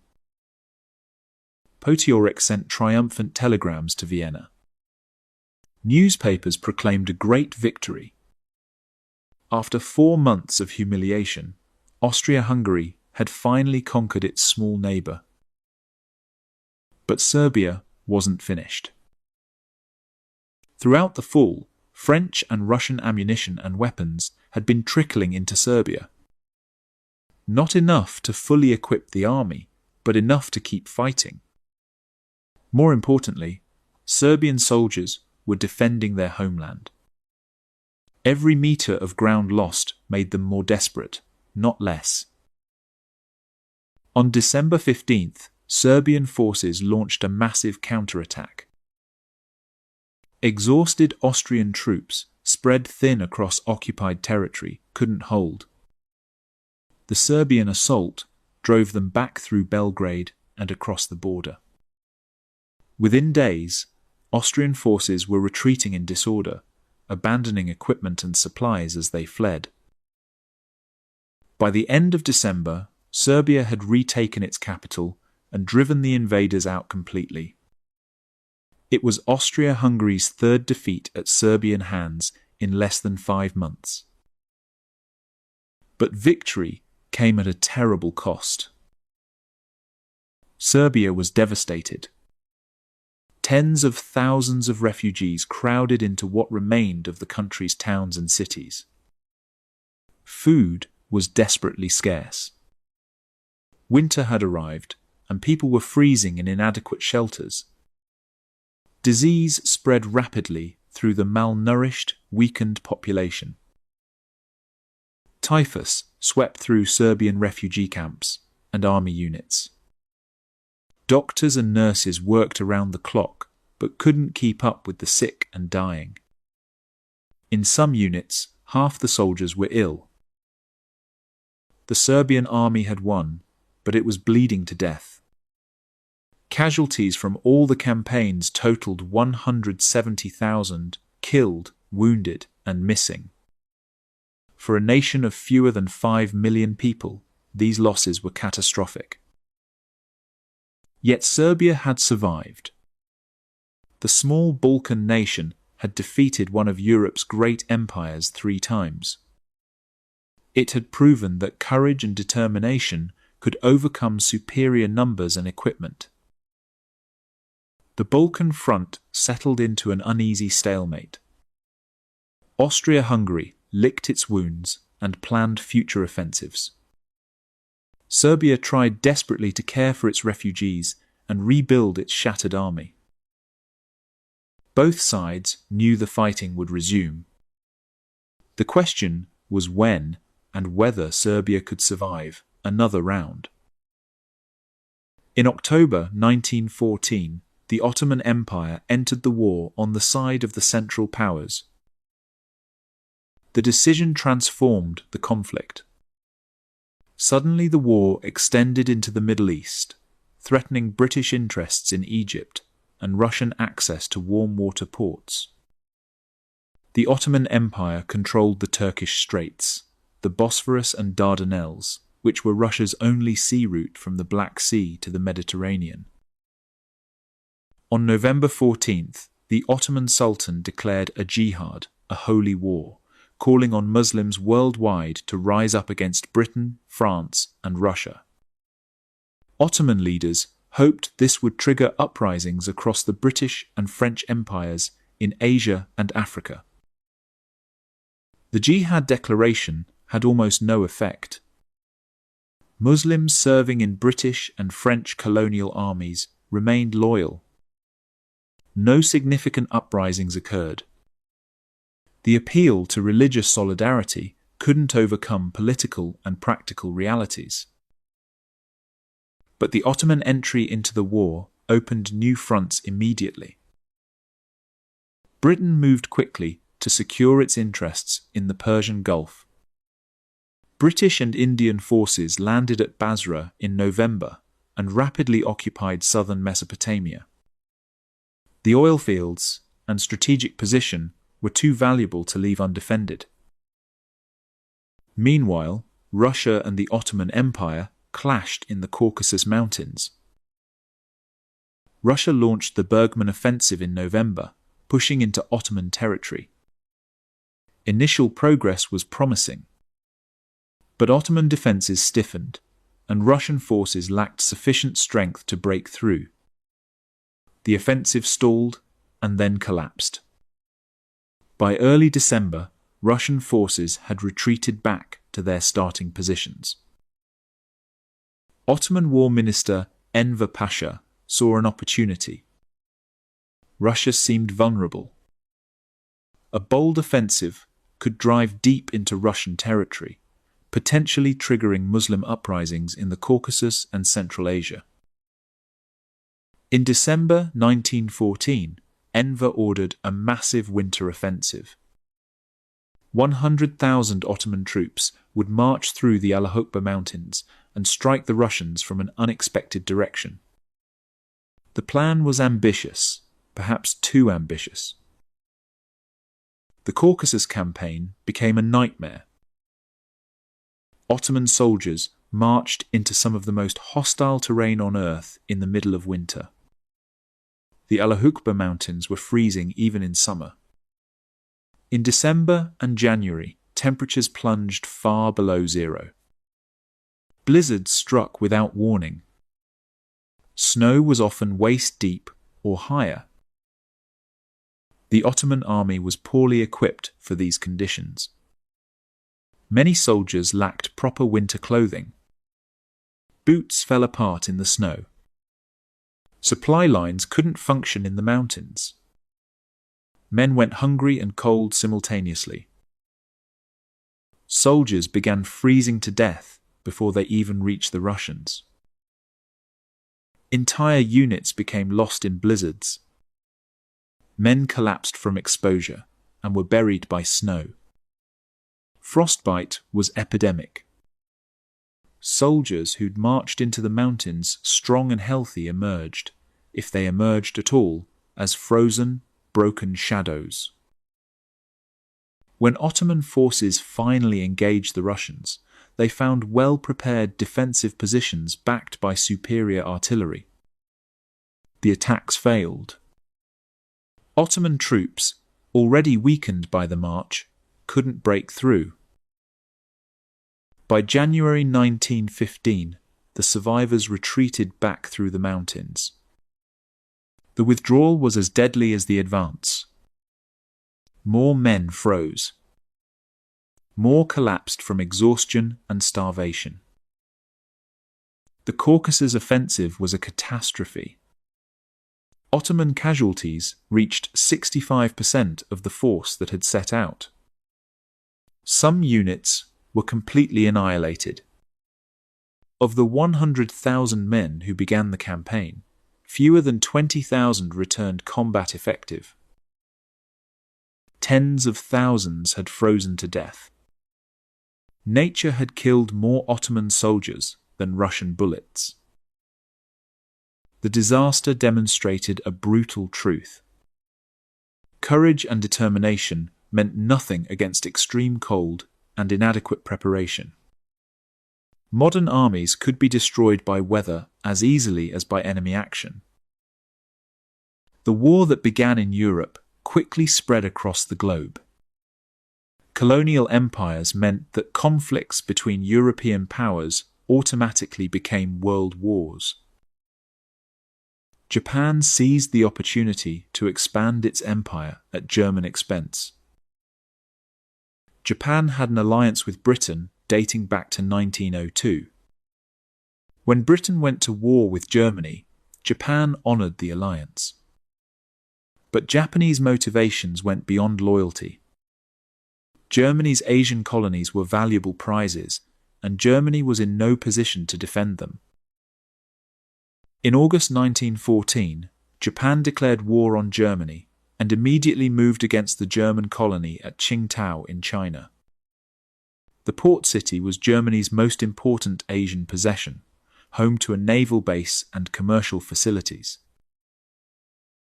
Japanese forces, supported by a small British contingent, laid siege to Qingdao. The Germans had fortified the city, but they were vastly outnumbered. For 3 months, Japanese artillery pounded German positions. Infantry attacks slowly compressed the defenders into an ever-shrinking perimeter. On November 7th, after sustained bombardment, Qingdao surrendered. Japan had secured its first conquest. More importantly, Japan had established itself as the dominant power in the Western Pacific. Meanwhile, Africa became another battleground. Germany had 4 colonies in Africa: Togoland, Cameroon, German Southwest Africa, and German East Africa. British and French forces immediately moved against them. In West Africa, British and French colonial troops invaded Togoland in August. The German colony fell within weeks. Cameroon proved more difficult, with fighting continuing into 1916. In the south, South African forces invaded German Southwest Africa. The campaign was complicated by an Afrikaner rebellion. Some white South Africans sympathized with Germany and opposed fighting alongside Britain. But the rebellion was suppressed, and German Southwest Africa fell by July 1915. German East Africa became the war's longest-running African campaign.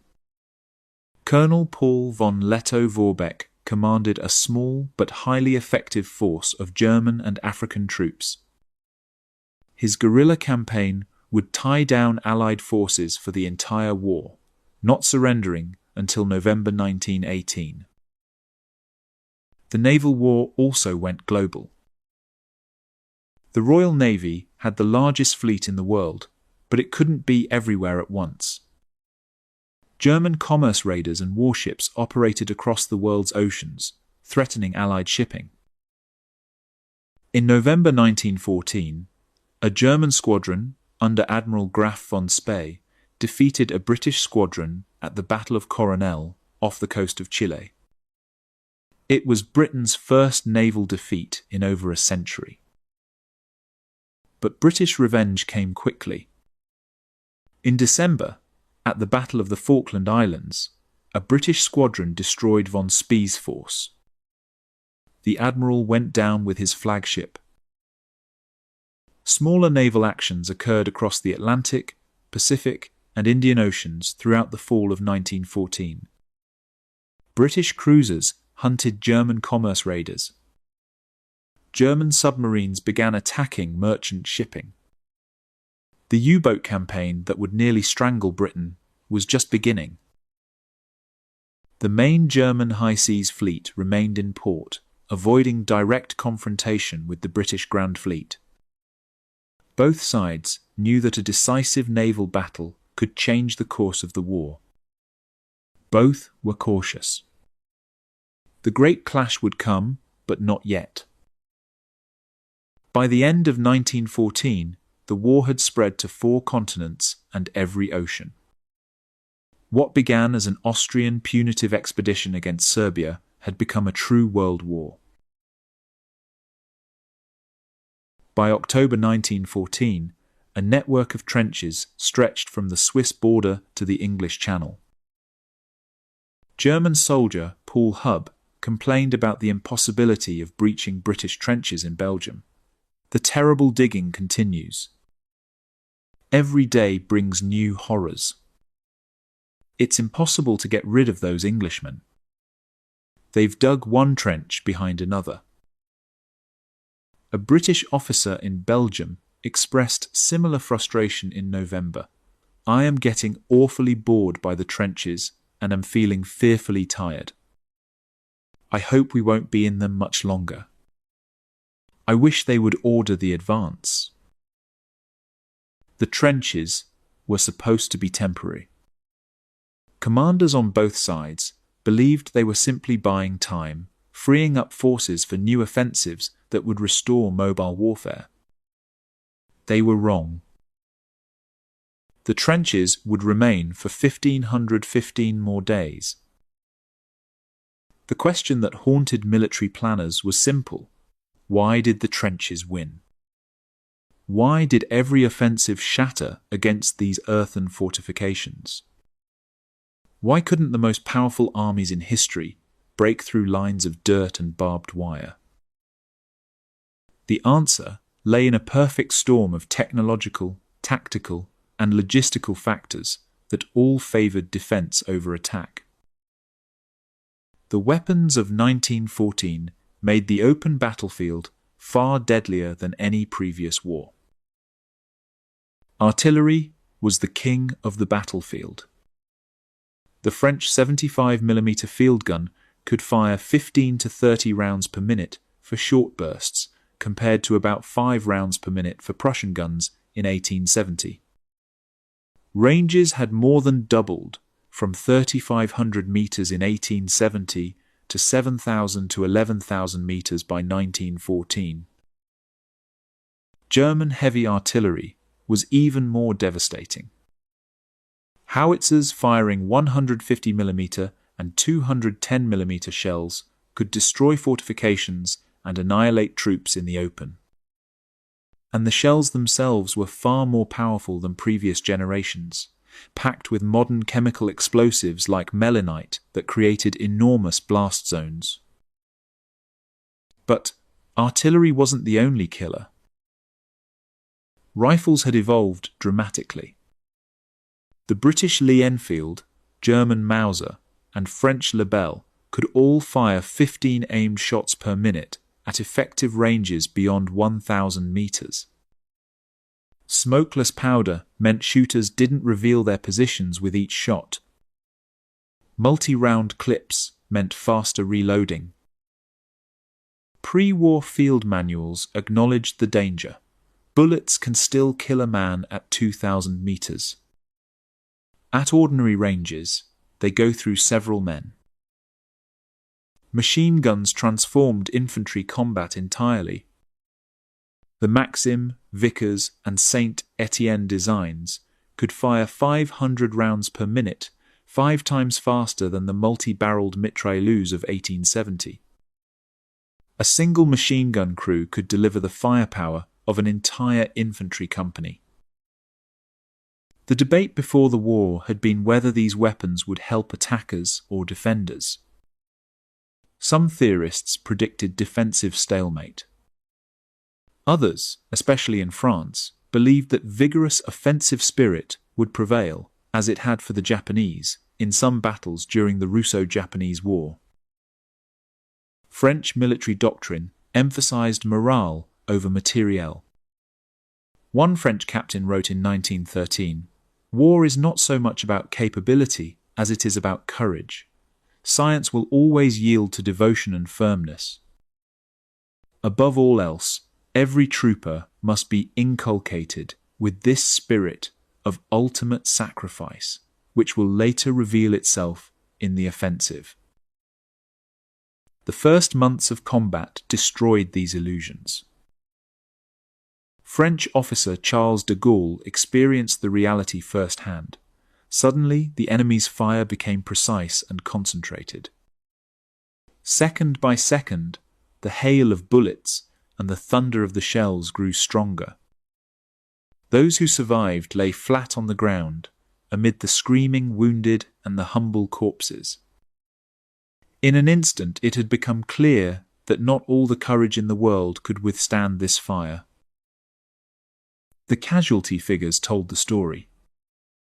In just the first 5 months of fighting on the Western Front, France lost 265,000 dead, Germany about 85,000, and Britain about 30,000. These losses were proportionally heavier than any other year of the war. They were unsustainable. The only escape was underground. French officer Pierre Dupuy observed, "The fire of the heavy guns is admirably precise and well regulated. The other day, I saw 6 shell craters in a 30-meter diameter circle, and these shells came from more than 7,000 meters away. But however accurate their fire, a trench gives shelter untouchable by artillery. Well, dug-in infantry can only be dislodged by infantry, and properly by enemy bayonets." Even with soldiers in trenches, armies still needed to attack to win the war. But coordinating effective attacks proved nearly impossible. Gunners struggled to adapt to the new battlefield. In mobile warfare, artillery crews often fired at visible targets. But in trench warfare, they had to hit targets at maximum range using indirect fire. This required far more information about enemy positions, and in 1914, getting that information was extremely difficult. Aerial reconnaissance helped, but aircraft were still rare and primitive. Enemy forces could move, camouflage positions, and dig in to hide their guns from prying eyes. Artillery crews often fired blind, hoping their shells would hit something important. Infantry tactics were equally problematic. Pre-war regulations did include doctrines for dealing with heavy enemy fire, advancing in shorter rushes with smaller groups, using terrain for cover. But in the chaos of battle, officers struggled to implement these tactics. Too often, attacks went forward in dense formations that provided excellent targets. At Ypres in October, German forces made this mistake catastrophically. British Captain Henry Dillon witnessed the slaughter. A great grey mass of humanity was charging, running for all God would let them, straight onto us not 50 yards off. I have never shot so much in such a short time, and could not have been more than a few seconds and they were down. The fundamental problem was coordination between infantry and artillery. Attacking infantry needed artillery support to arrive at exactly the right place at exactly the right time to suppress enemy defences.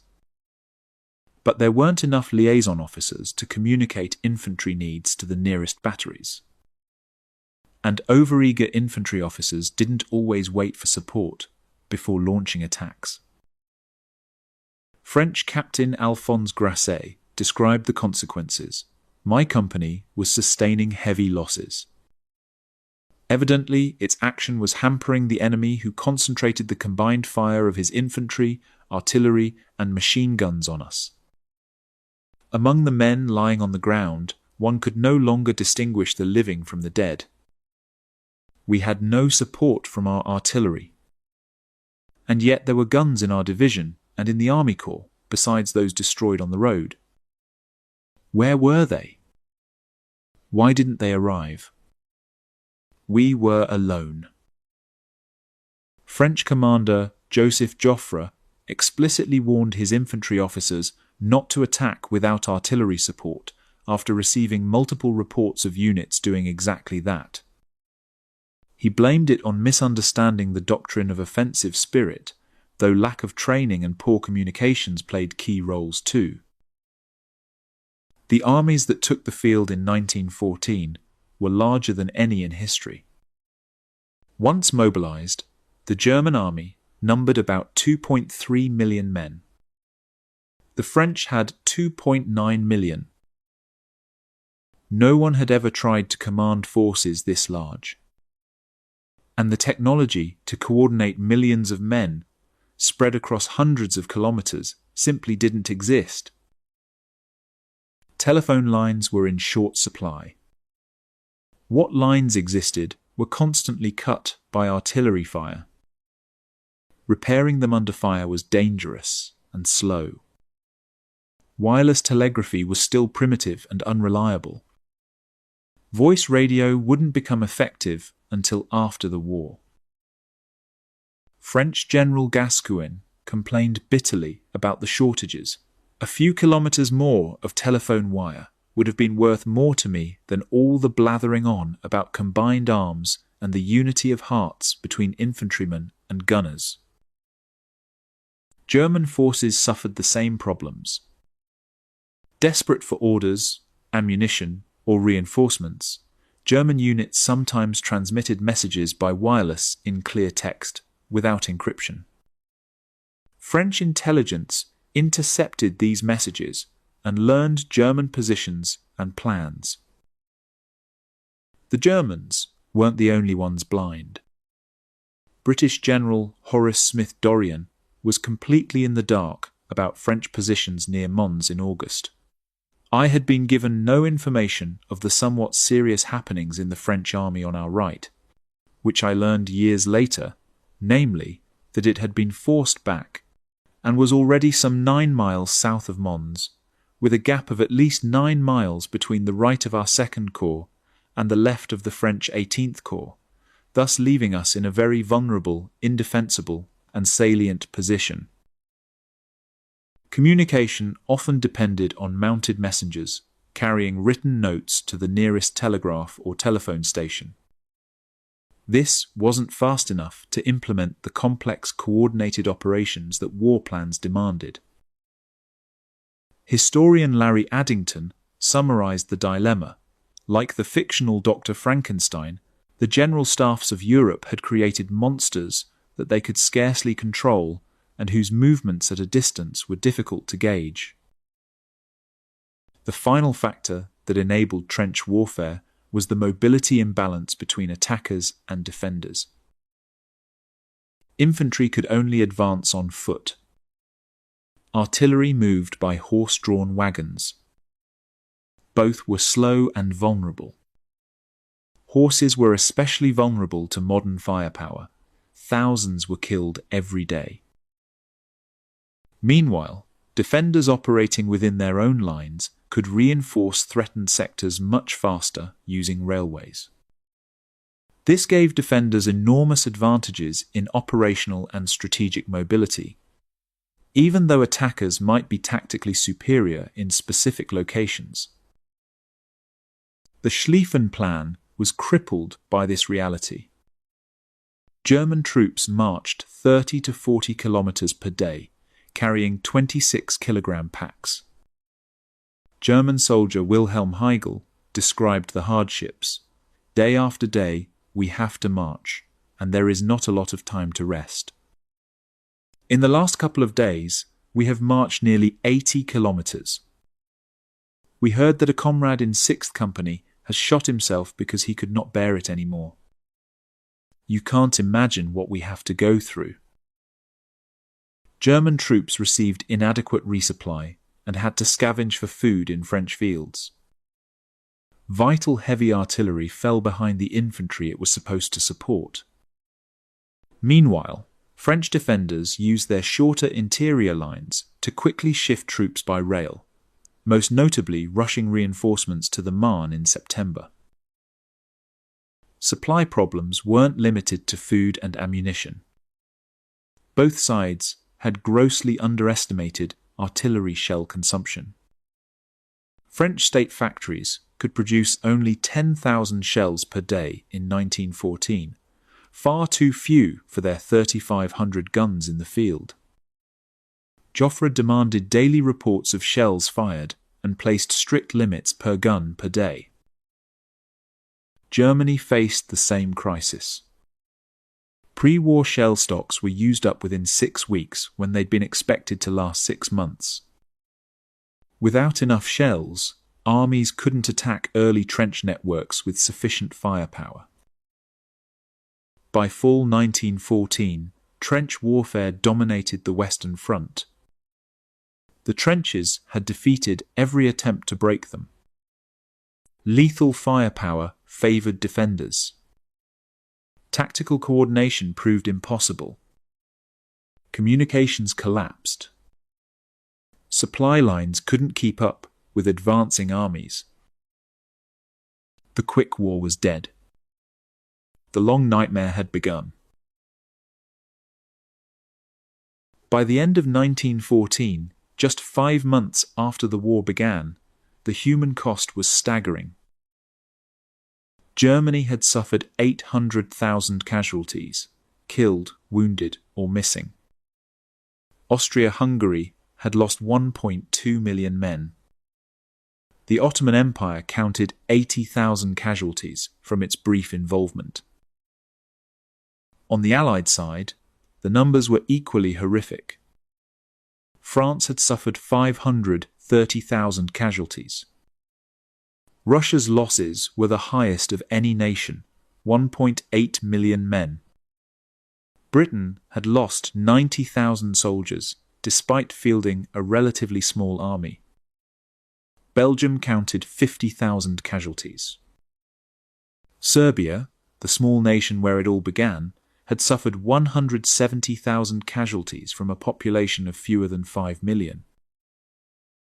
In total, nearly 5 million men had been killed, wounded, or captured in just 20 weeks. The promise of a war over by Christmas had been shattered. The idea that modern industrial war could be quick and decisive had proven catastrophically wrong. Mass armies equipped with modern weapons had created not swift victory, but exhausted stalemate. In the west, trenches stretched from Switzerland to the sea, a gridlocked front that no one could break.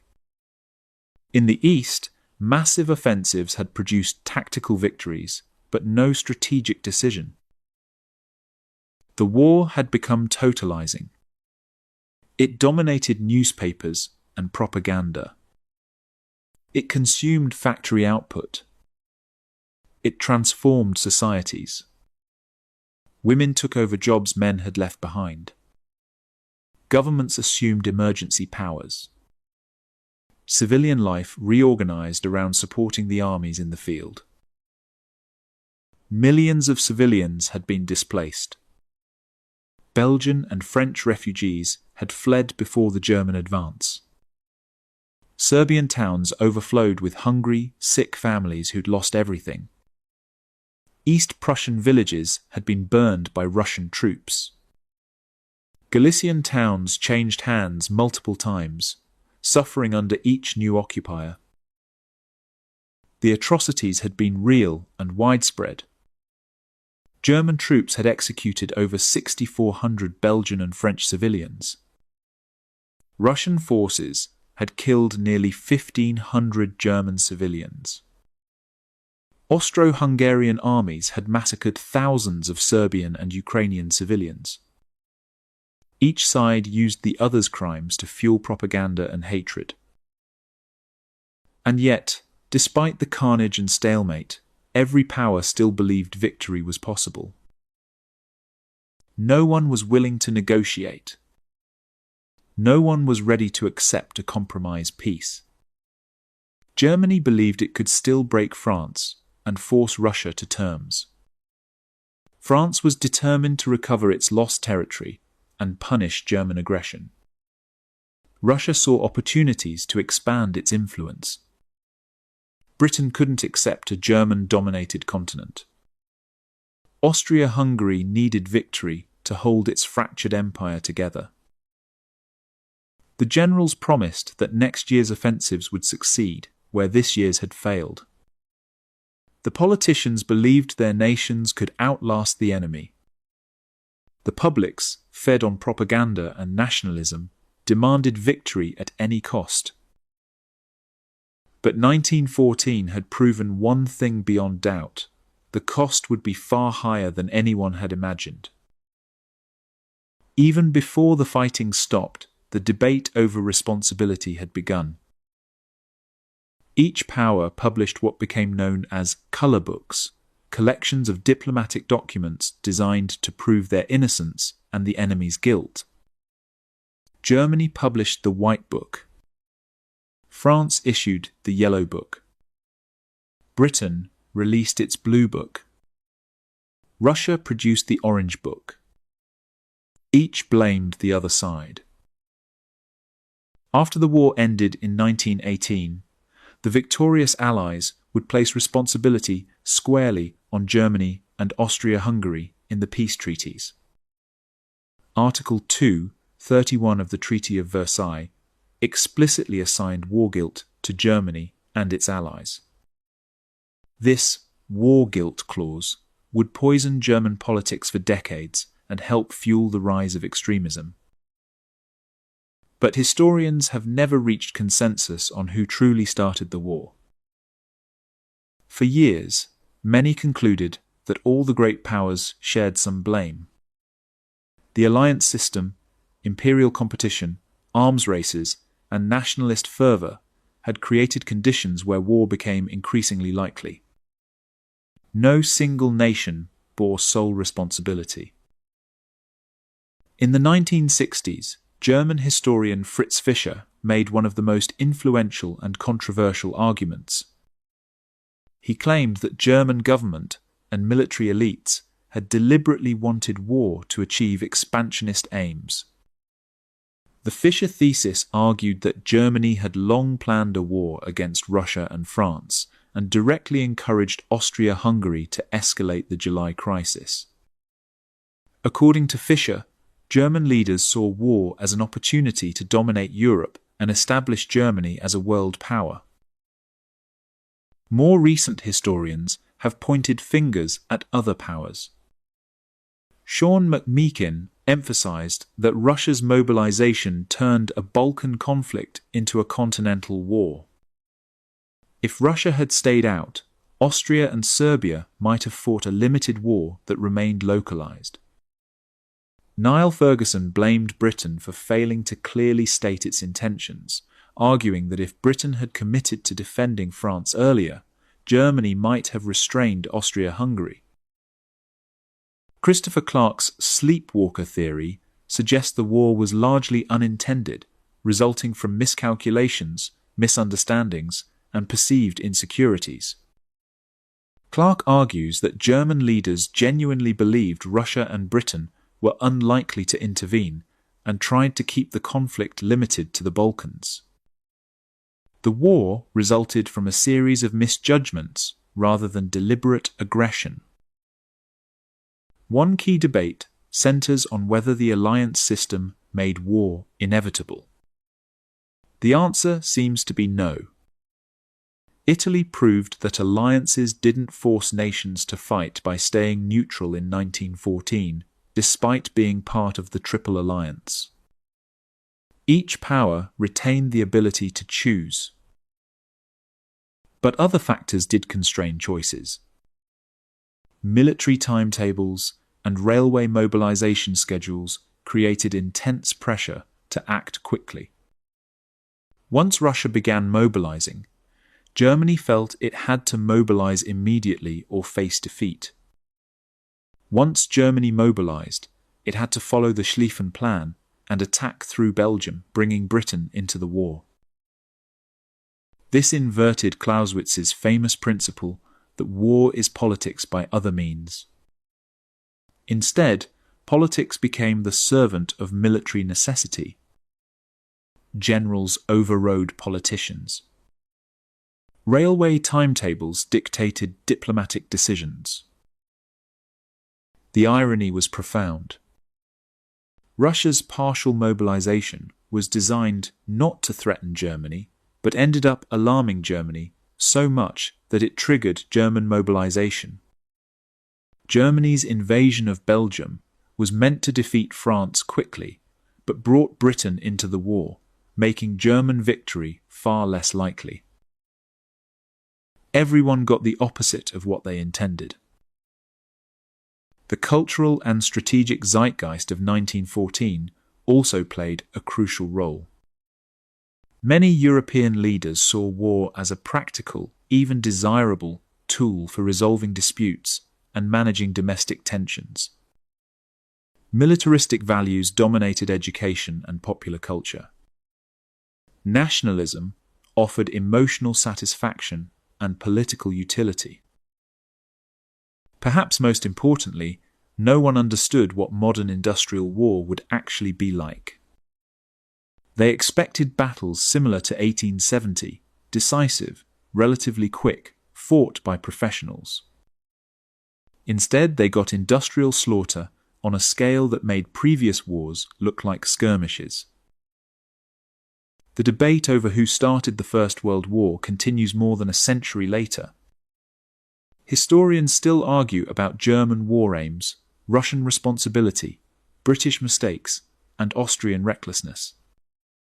The truth likely involves all of them, a complex web of decisions where each nation made choices that seemed rational individually but produced catastrophe collectively.